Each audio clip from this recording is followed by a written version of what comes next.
Doctor Amarjit Singh Gorky ਦਾ novel ਕਿਉਂ ਗਿਓ ਪਰਦੇਸ ਦਾ 36ਵਾਂ ਅੰਕ। ਜਦੋਂ ਰੀਤਾ ਨਾਲ ਦੂਜੀ ਸ਼ਾਦੀ ਹੋਈ ਏ ਉਦੋਂ ਵੀ ਮੈਨੂੰ ਇਹ ਨਹੀਂ ਸੀ ਸੁਝਿਆ ਕਿ ਮੈਂ ਉਹਦੇ ਨਾਲ ਸ਼ਾਦੀ ਕਰਾਉਣ ਵਾਸਤੇ ਕਿਉਂ ਮਜਬੂਰ ਹੋਇਆ ਸਾਂ। ਤੂੰ ਪੁੱਛੇਂਗਾ ਮਜਬੂਰੀ ਕਾਹਦੀ? ਮੈਂ ਇਹਦੇ ਬਾਰੇ ਕੀ ਦੱਸਾਂ? ਕਹਿਣ ਨੂੰ ਤਾਂ ਮੈਂ ਇਹੋ ਕਹਿਣਾ ਕਿ ਮੈਂ ਦੁੱਖਾਂ 'ਚ ਫਸੀਆਂ ਜਾਂ ਲਾਚਾਰ ਕੁੜੀਆਂ ਵੱਲ ਖਿੱਚਿਆ ਜਾਣਾ, ਪਰ ਅਸਲ 'ਚ ਟੈਨਸ਼ਨ ਸਹੇੜਨ ਦੀ ਮੈਨੂੰ ਇੱਕ ਬਿਮਾਰੀ ਏ। ਰੋਗੀ ਕੁੜੀਆਂ ਲਈ ਬੌੜਨਾ ਹੀ ਮੇਰਾ ਰੋਗ ਏ। ਹਿੰਦੁਸਤਾਨੀ ਹੋਣ ਕਰਕੇ ਮੈਨੂੰ ਇਹ ਸੁਝਦਾ ਹੈ ਕਿ ਇਹਨਾਂ ਦੀ ਸਹਾਇਤਾ ਇਹਨਾਂ ਨਾਲ ਸ਼ਾਦੀ ਕਰਾ ਕੇ ਹੀ ਹੋ ਸਕਦੀ ਏ। ਤੂੰ ਕਹੇਂਗਾ ਇਹ ਉਵੇਂ ਹੀ ਗੱਲ ਹੈ ਜਿਕਣ ਨੀ ਪਾਲਣਾ ਜਾਂ ਭਈਆਣੀਆਂ ਨੂੰ ਵਿਆਹ ਦਾ ਲਾਲਚ ਦੇ ਕੇ ਪੰਜਾਬੀ ਛੜਿਆਂ ਹੱਥ ਵੇਚ ਦਿੱਤਾ ਜਾਂਦਾ ਹੈ। ਦੱਲੇ ਵੀ ਤਾਂ ਉਹਨਾਂ ਦੀ ਮਦਦ ਦਾ ਲਾਲਚ ਹੀ ਦਿੰਦੇ ਨੇ, ਪਰ ਸ਼ਾਇਦ ਇਹ ਵੀ ਸਾਰੀ ਗੱਲ ਠੀਕ ਨਹੀਂ, ਕਿਉਂਕਿ ਮੇਰਾ ਆਪਣਾ ਵੀ ਗੁਜ਼ਾਰਾ ਨਹੀਂ ਹੁੰਦਾ। ਰੀਤਾ ਮੈਨੂੰ ਛੜਿਆਂ ਦੇ ਗਰੁੱਪ 'ਚ ਮਿਲੀ। ਉਸੇ ਇਕੱਠ ਵਿੱਚੋਂ ਮੈਂ ਕਿਉਂ ਉਹਦੇ ਵੱਲ ਖਿੱਚਿਆ ਗਿਆ।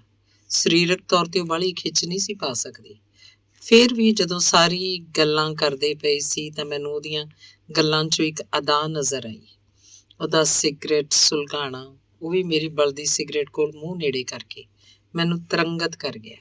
ਇਹ ਵੀ ਹਿੰਦੁਸਤਾਨੀ ਬਿਰਤੀ 'ਚ ਵਸੀ ਹੋਈ ਇੱਕ ਸੋਚ ਸੀ ਕਿ ਇੰਝ ਸਿਗਰਟ ਪੀਣ ਵਾਲੀ ਕੁੜੀ ਆਜ਼ਾਦ ਖਿਆਲ ਤੇ ਖੁੱਲ੍ਹਦਿਲੀ ਹੁੰਦੀ ਹੈ। ਮੇਜ਼ ਦੁਆਲੇ ਭੀੜ ਵਿੱਚ ਨਿੱਘੀਆਂ ਗੱਲਾਂ ਨਹੀਂ ਸਨ ਹੋ ਸਕਦੀਆਂ। ਜਦੋਂ ਡਾਂਸ ਸ਼ੁਰੂ ਹੋਇਆ ਤਾਂ ਮੈਂ ਰੀਤਾ ਨੂੰ ਆਪਣੇ ਨਾਲ ਡਾਂਸ ਕਰਨ ਲਈ ਕਿਹਾ। ਡਾਂਸ ਨਾਲ ਹੀ ਮੱਧਮ ਪਰ ਜਗਦੀ ਬੁਝਦੀ ਰੋਸ਼ਨੀ ਵਿੱਚ ਮੈਂ ਉਹਨੂੰ ਨਾਲ ਲਾਇਆ ਤਾਂ ਮੈਨੂੰ ਉਹਦੇ ਪਿੰਡੇ 'ਚੋਂ ਅਜਿਹੀ ਮਹਿਕ ਆਈ ਜਿਹੜੀ ਪਰਫਿਊਮ ਦੀ ਮਹਿਕ ਨਾਲੋਂ ਵੱਖਰੀ ਸੀ। ਸ਼ੀਲਾ ਨਾਲੋਂ ਵੱਖ ਹੋਇਆਂ 7 ਸਾਲ ਹੋ ਚੱਲੇ ਸਨ। ਕਈਆਂ ਨਾਲ ਮਿਲਿਆ, ਕਈਆਂ ਨਾਲ ਡੇਟਿੰਗ ਕੀਤੀ, ਘਰੇ ਵੀ ਲਿਆਉਂਦਾ ਰਿਹਾ, ਪਰ ਕਦੇ ਕਿਸੇ ਨੂੰ ਸ਼ਾਦੀ ਲਈ ਨਹੀਂ ਕਿਹਾ। ਪਰ ਉਸ ਰਾਤ ਰੀਤਾ ਦੇ ਪਿੰਡੇ ਦੀ ਮਹਿਕ ਨੇ ਮੈਨੂੰ ਤਰੰਗਤ ਕੀਤਾ। ਮੈਂ ਇਹ ਨਹੀਂ ਕਹਿੰਦਾ ਕਿ ਮੈਨੂੰ ਬੇਬਸ ਕਰ ਦਿੱਤਾ, ਪਰ ਮੈਂ ਇਹ ਵੀ ਨਹੀਂ ਕਹਿ ਸਕਦਾ ਕਿ ਮੈਨੂੰ ਬੇਬਸ ਕਰਨ ਲਈ ਰੀਤਾ ਕੋਲ ਕੁਝ ਨਹੀਂ ਸੀ। ਉਸ ਮੱਧਮ ਚਾਨਣ ਵਿੱਚ ਜਦੋਂ ਅਸੀਂ ਹਾਲ ਤੋਂ ਬਾਹਰ ਆ ਕੇ ਤਰਨ ਤਲਾਅ ਦੇ ਕੰਢੇ ਤੇ ਖਲੋ ਕੇ ਸਿਗਰਟ ਪੀਣ ਲੱਗੇ ਤਾਂ ਮੈਂ ਹੌਲੀ ਜਿਹੀ ਰੀਤਾ ਨੂੰ ਕਿਹਾ, ਮੈਨੂੰ ਆਪਣੇ ਬਾਰੇ ਦੱਸ। ਮੈਂ ਇੱਕ ਕੰਪਨੀ ਦੇ ਦਫ਼ਤਰ 'ਚ ਕੰਮ ਕਰਦੀ ਹਾਂ। ਪਿਤਾ ਮੇਰਾ ਮਾਂ ਨੂੰ ਛੱਡ ਕੇ ਕਿਸੇ ਹੋਰ ਨਾਲ ਚਲਾ ਗਿਆ। ਮੇਰੀ ਮਾਂ ਵੱਖਰੀ ਰਹਿੰਦੀ ਹੈ, ਕਦੀ ਕਦਾਈ ਮੈਨੂੰ ਮਿਲਣ ਆ ਜਾਂਦੀ ਹੈ। ਹੋਰ ਕਦੀ ਕਦੀ ਜਦੋਂ ਇਕੱਲੀ ਘਰ 'ਚ ਹੁੰਦੀ ਹਾਂ ਉਦੋਂ ਜੀਅ ਕਰਦਾ ਕੋਈ ਹੋਵੇ ਜਿਸ ਲਈ ਬੰਦਾ ਜੀ ਸਕੇ। ਮੈਨੂੰ ਉਹਦੀ ਇਹ ਗੱਲ ਬੜੀ ਵਧੀਆ ਲੱਗੀ। ਅਮਰੀਕਾ 'ਚ ਵੀ ਇਹੋ ਜਿਹੀਆਂ ਕੁੜੀਆਂ ਹਨ ਜਿਹੜੀਆਂ ਦੂਜੇ ਲਈ ਜੀਣ ਦੀ ਤਾਂਘ ਰੱਖਦੀਆਂ ਨੇ। ਸ਼ਾਇਦ ਅਮਰੀਕਾ 'ਚ ਇੰਨੇ ਸਾਲ ਰਹਿ ਕੇ ਵੀ ਮੈਨੂੰ ਇਹ ਭੁਲੇਖਾ ਸੀ ਕਿ ਇੱਥੇ ਕੋਈ ਕਿਸੇ ਲਈ ਨਹੀਂ ਜੀਂਦਾ, ਸਭ ਆਪੋ ਆਪ ਨੇ। ਪਰ ਉਸ ਰਾਤ ਪੂਲ ਦੇ ਕੰਢੇ ਸਿਗਰਟ ਦਾ ਕਸ਼ ਲਾਉਂਦਿਆਂ ਰੀਤਾ ਦੀ ਗੱਲ ਸੁਣ ਕੇ ਮੈਂ ਉਹਦੇ ਨੇੜੇ ਹੋਇਆ ਤੇ ਫਿਰ ਉਹਨੂੰ ਪੋਲਾ ਜਿਹਾ ਚੁੰਮਿਆ। ਉਹਦੇ 'ਚ ਇੱਕ ਜੱਫੀ ਵਰਗੀ ਨੇੜਤਾ ਸੀ ਤੇ ਫਿਰ ਸਿਗਰਟ ਸੁੱਟ ਕੇ ਅਸੀਂ ਕਿੰਨੇ ਪਲ ਜੱਫੀ ਪਾ ਕੇ ਇੱਕ ਦੂਜੇ ਦੇ ਲੱਕ ਦੁਆਲੇ ਬਾਂਹ ਵਲਾ ਕੇ ਖੜੇ ਰਹੇ। ਤੇ ਜਦੋਂ ਪੂਲ ਕੰਢੇ ਡੱਠੇ ਬੈਂਚ ਤੇ ਬਹਿ ਗਏ ਤਾਂ ਮੇਰੀ ਬਾਂਹ ਉਵੇਂ ਦੀ ਉਵੇਂ ਰੀਤਾ ਦੁਆਲੇ ਵਲੀ ਹੋਈ ਸੀ।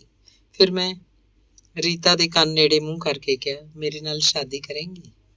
ਉਹਨੇ ਅੱਧ ਚਾਨਣੇ 'ਚ ਮੇਰੇ ਵੱਲ ਤੱਕਿਆ ਤੇ ਮੈਨੂੰ ਘੁੱਟ ਕੇ ਕਹਿਣ ਲੱਗੀ, ਇਹ ਮੇਰੀ ਹਾਂ ਏ। ਮੈਨੂੰ ਇਹ ਵੀ ਲੱਗਦਾ ਸੀ ਕਿ ਇਸ ਵਿਚਾਰੀ ਇਕੱਲੀ ਦਾ ਕੋਈ ਨਹੀਂ ਜਿਹਦੇ ਲਈ ਇਹ ਜੀ ਸਕੇ, ਸੋ ਮੈਂ ਹੀ ਬੋੜਿਆ। ਇੰਝ ਬੇਬੀ ਦੀ ਦੂਜੀ ਮਾਂ ਆ ਗਈ। ਅੰਗ 37ਵਾਂ। ਇੱਥੇ ਅਮਰੀਕਾ 'ਚ ਮਤਰੇਈਆਂ ਵਾਲੇ ਪੁਆੜੇ ਨਹੀਂ ਹੁੰਦੇ। ਬੇਬੀ ਨੂੰ ਭਾਵੇਂ ਇਹ ਗੱਲ ਅਜੀਬ ਲੱਗੀ ਹੋਣੀ ਹੈ, ਹਰ ਬੇਟੀ ਨੂੰ ਲੱਗਦੀ ਹੈ ਜੇ ਬਾਪ ਹੋਰ ਮਾਂ ਲੈ ਆਵੇ। ਇੱਥੇ ਮਤਰੇਈ ਨੂੰ ਮਾਂ ਕਹਿ ਕੇ ਬੁਲਾਉਣ ਦੀ ਮਜਬੂਰੀ ਨਹੀਂ, ਆਰਾਮ ਨਾਲ ਆਂਟੀ ਕਹਿ ਕੇ ਗੁਜ਼ਾਰਾ ਚੱਲ ਸਕਦਾ ਹੈ। ਬਾਪ ਨਾਲ ਤੇ ਪਿਓ ਧੀ ਵਾਲਾ ਰਿਸ਼ਤਾ ਰਹਿੰਦਾ ਹੈ, ਪਰ ਨਵੀਂ ਮਾਂ ਨਾਲ ਮਾਂ ਵਾਲਾ ਰਿਸ਼ਤਾ ਸੌਖਾ ਨਹੀਂ ਬਣਦਾ। ਬੱਚੇ ਨਵੀਂ ਮਾਂ ਨੂੰ ਆਂਟੀ ਤੇ ਨਵੇਂ ਪਿਓ ਨੂੰ ਅੰਕਲ ਹੀ ਕਹੀ ਜਾਂਦੇ ਨੇ। ਪਰ ਬੇਬੀ ਤੇ ਰੀਤਾ ਦੀ ਪਹਿਲੇ ਦਿਨ ਤੋਂ ਹੀ ਚੰਗੀ ਬਣ ਗਈ ਸੀ। ਪਤਾ ਨਹੀਂ ਮੇਰਾ ਭੁਲੇਖਾ ਸੀ ਕਿ ਉਹਨਾਂ ਦੋਹਾਂ 'ਚ ਇੱਕ ਤਣਾਅ ਜਿਹਾ ਸੀ। ਸ਼ਾਇਦ ਮੇਰੇ ਮਨ 'ਚ ਹਿੰਦੁਸਤਾਨੀ ਮਤਰੇਈਆਂ ਬਾਰੇ ਇੱਕ ਧਾਰਨਾ ਬਣੀ ਹੋਈ ਸੀ। ਰੋਟੀ ਵਾਲੇ ਮੇਜ਼ ਤੇ ਬੈਠੇ ਸਾਂ। ਰੀਤਾ ਤੇ ਬੇਬੀ ਨੇ ਰਲ ਕੇ ਰੋਟੀ ਬਣਾਈ ਸੀ। ਮੈਂ ਮੇਜ਼ ਲਾ ਦਿੱਤਾ, ਪਾਣੀ ਤੇ ਕੋਕ ਦੇ ਟੀਨ ਰੱਖ ਦਿੱਤੇ। ਜਦੋਂ ਖਾਣ ਬਹਿ ਗਏ ਮੇਰਾ ਮਨ ਕੀਤਾ ਕਿ ਦੇਸੀ ਅਚਾਰ ਲਵਾਂ। ਭਾਵੇਂ ਬਾਹਲਾ ਤੇ ਨਹੀਂ ਵਰਤਦੇ, ਪਰ ਘਰ 'ਚ ਕੁਝ ਕੁ ਦੇਸੀ ਚੀਜ਼ਾਂ ਰੱਖੀ ਦੀਆਂ ਨੇ, ਅਚਾਰ ਵੀ ਹੁੰਦਾ। ਮੈਂ ਰੀਤਾ ਨੂੰ ਕਿਹਾ, ਅਚਾਰ? ਉਹਨੇ ਅੱਗੋਂ ਬੇਬੀ ਨੂੰ ਝਾਕਿਆ ਕਿਉਂਕਿ ਬੇਬੀ ਰਸੋਈ ਵਾਲੇ ਪਾਸੇ ਬੈਠੀ ਸੀ। ਬੇਬੀ ਨੇ ਰੀਤਾ ਵੱਲ ਤੱਕਿਆ ਪਰ ਉੱਠੀ ਨਹੀਂ। ਮੈਂ ਵੀ ਬੇਬੀ ਵੱਲ ਤੱਕਿਆ। ਰੀਤਾ ਆਪ ਉੱਠ ਗਈ। ਜੇ ਉਹ ਨਾ ਉੱਠਦੀ ਤਾਂ ਮੈਂ ਆਪੇ ਉੱਠ ਕੇ ਅਚਾਰ ਫੜ ਲੈਣਾ ਸੀ। ਮੈਨੂੰ ਬੇਬੀ ਨੂੰ ਹੀ ਕਹਿਣਾ ਚਾਹੀਦਾ ਸੀ। ਹੁਣ ਐਵੇਂ ਟੈਨਸ਼ਨ ਜੀ ਬਣ ਗਈ ਹੈ ਕਿ ਭਾਵੇਂ ਮਾਲੂਮੀ ਜਿਹੀ ਸਹੀ। ਸੋਚੀ ਪੈ ਗਿਆ। ਇੰਜ ਬੇਬੀ ਦੀ ਨਾਰਾਜ਼ਗੀ ਦਾ ਪਤਾ ਤਾਂ ਲੱਗ ਗਿਆ। ਭਾਵੇਂ ਸ਼ਾਦੀ ਕਰਾਉਣ ਤੋਂ ਪਹਿਲਾਂ ਮੈਂ ਗੱਲ ਕਰ ਲਈ ਸੀ, ਪਰ ਸ਼ਾਇਦ ਉਹਨੂੰ ਇਸ ਗੱਲ ਦੀ ਸਮਝ ਨਹੀਂ ਆਈ। 10 ਸਾਲ ਦੀ ਬਾਲੜੀ ਨੂੰ ਕਿੰਨੀ ਕੁ ਸਮਝ ਆ ਸਕਦੀ ਹੈ। ਖੌਰੇ ਉਹਨੇ ਪੂਰੀ ਗੱਲ ਸਮਝੀ ਨਾ ਹੋਵੇ। ਉਹਨੂੰ ਰੀਤਾ ਨਾਲ ਰਹਿ ਕੇ ਆਪਣੇ ਅੰਦਰਲੇ ਓਪਰੇਪਨ ਦਾ ਅਹਿਸਾਸ ਹੋਇਆ ਹੋਵੇ।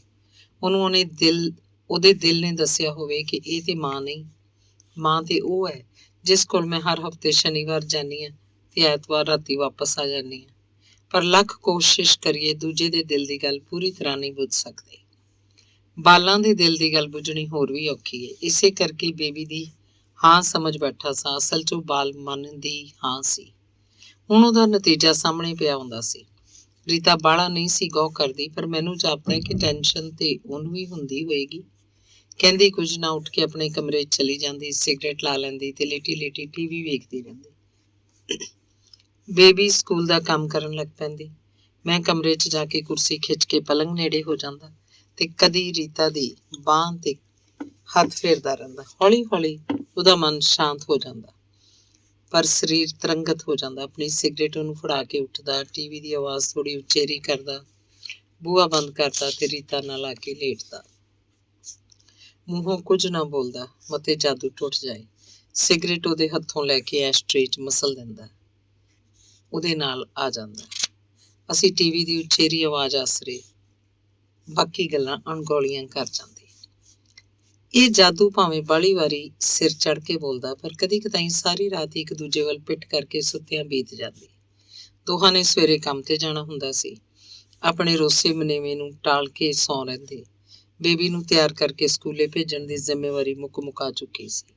ਉਹ ਆਪੇ ਹੀ ਨਾਸ਼ਤਾ ਕਰਦੀ, 5 ਦਾ ਨੋਟ ਬੋਝੇ ਪਾਉਂਦੀ, ਸਕੂਲ ਦੀ ਕੈਂਟੀਨ ਤੋਂ ਲੰਚ ਕਰ ਲੈਂਦੀ।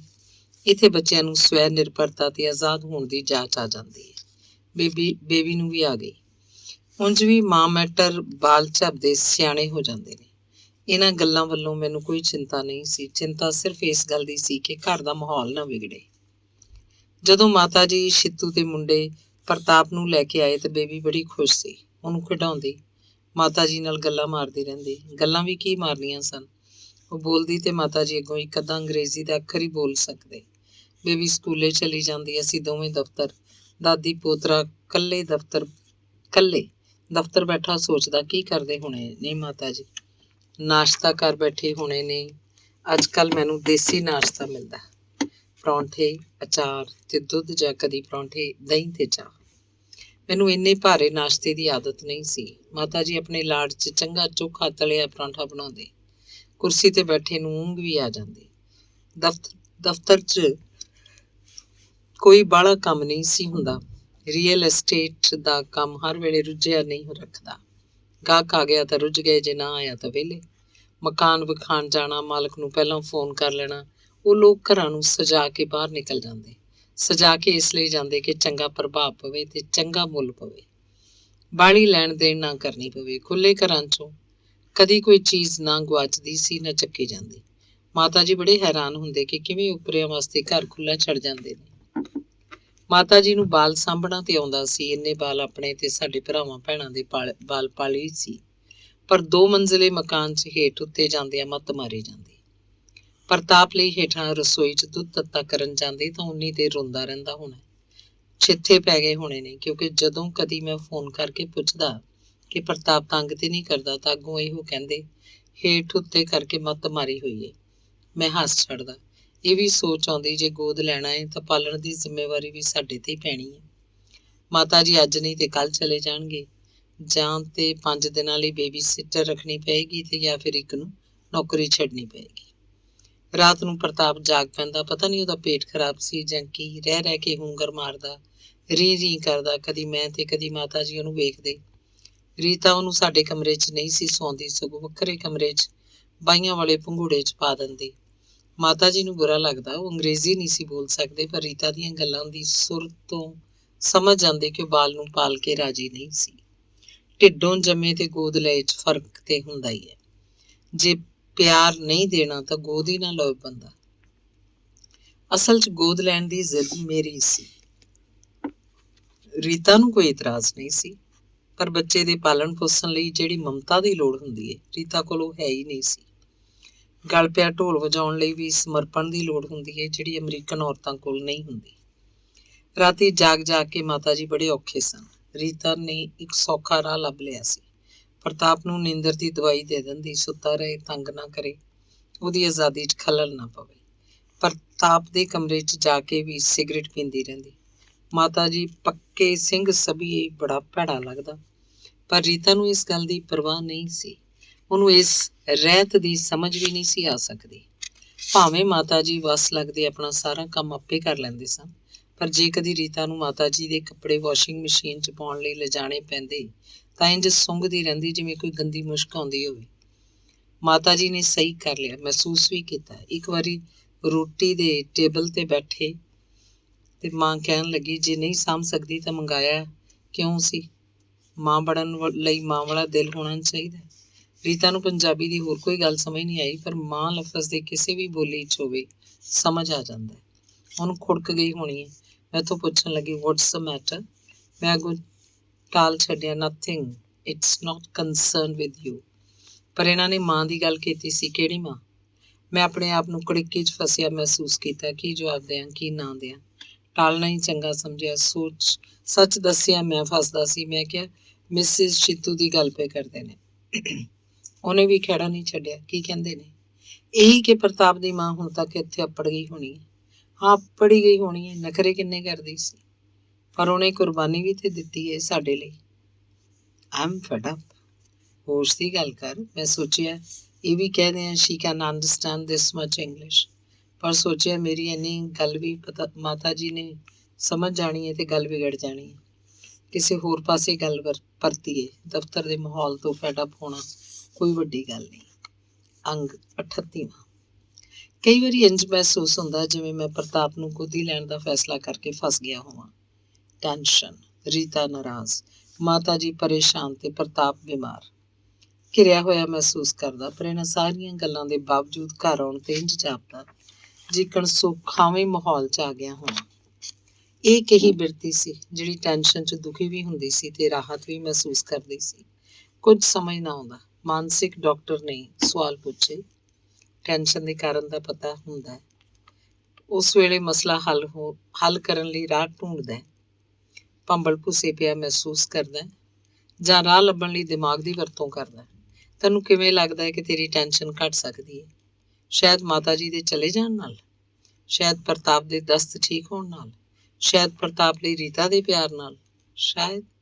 ਡਾਕਟਰ ਨੇ ਕਈ ਹੋਰ ਗੱਲਾਂ ਪੁੱਛੀਆਂ। ਰੀਤਾ ਨਾਲ ਤੈਨੂੰ ਕਿੰਨਾ ਕੁ ਪਿਆਰ ਹੈ? ਬੜਾ। ਤੂੰ ਪ੍ਰਤਾਪ ਨੂੰ ਗੋਦੀ ਲੈਣ ਦਾ ਫੈਸਲਾ ਉਹਦੇ ਨਾਲ ਸਲਾਹ ਕਰਕੇ ਕੀਤਾ ਸੀ?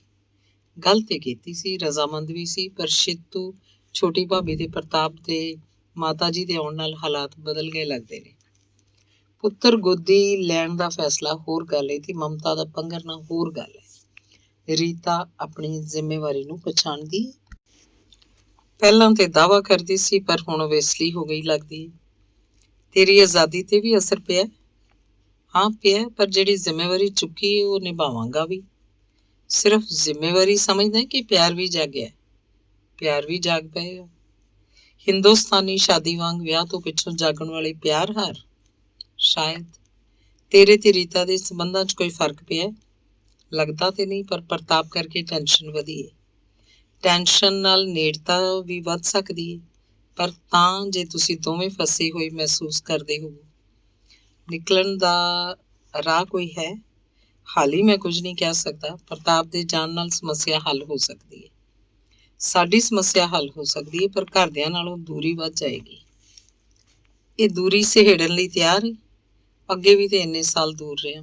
ਇਹ ਤੇ ਮਾਤਾ ਜੀ ਨੇ ਸੁਝਾਇਆ ਸੀ ਕਿ ਇੰਝ ਤੇਰਾ ਨਾਤਾ ਮੁੜ ਕੇ ਖਾਨਦਾਨ ਨਾਲ ਜੁੜ ਜਾਏਗਾ। ਮੈਂ ਮੰਨ ਲਈ। ਚੰਗੀ ਸਲਾਹ ਸੀ, ਪਰ ਕੀ ਪੁੱਤਰ ਦੀ ਤਮੰਨਾ ਦਾ ਵੀ ਇਹਦੇ 'ਚ ਹੱਥ ਸੀ? ਸ਼ਾਇਦ। ਬੇਬੀ ਨੂੰ ਭਰਾ ਦੀ ਤਮੰਨਾ ਸੀ? ਇਹਦੇ ਬਾਰੇ ਕੁਝ ਨਹੀਂ ਕਹਿ ਸਕਦਾ। ਉਂਝ ਜੋ ਪ੍ਰਤਾਪ ਵੱਲ ਕੀਤੇ ਉਚੇਚ ਕਰਕੇ ਕਦੀ ਕਦੀ ਕੁੜਦੀ ਏ।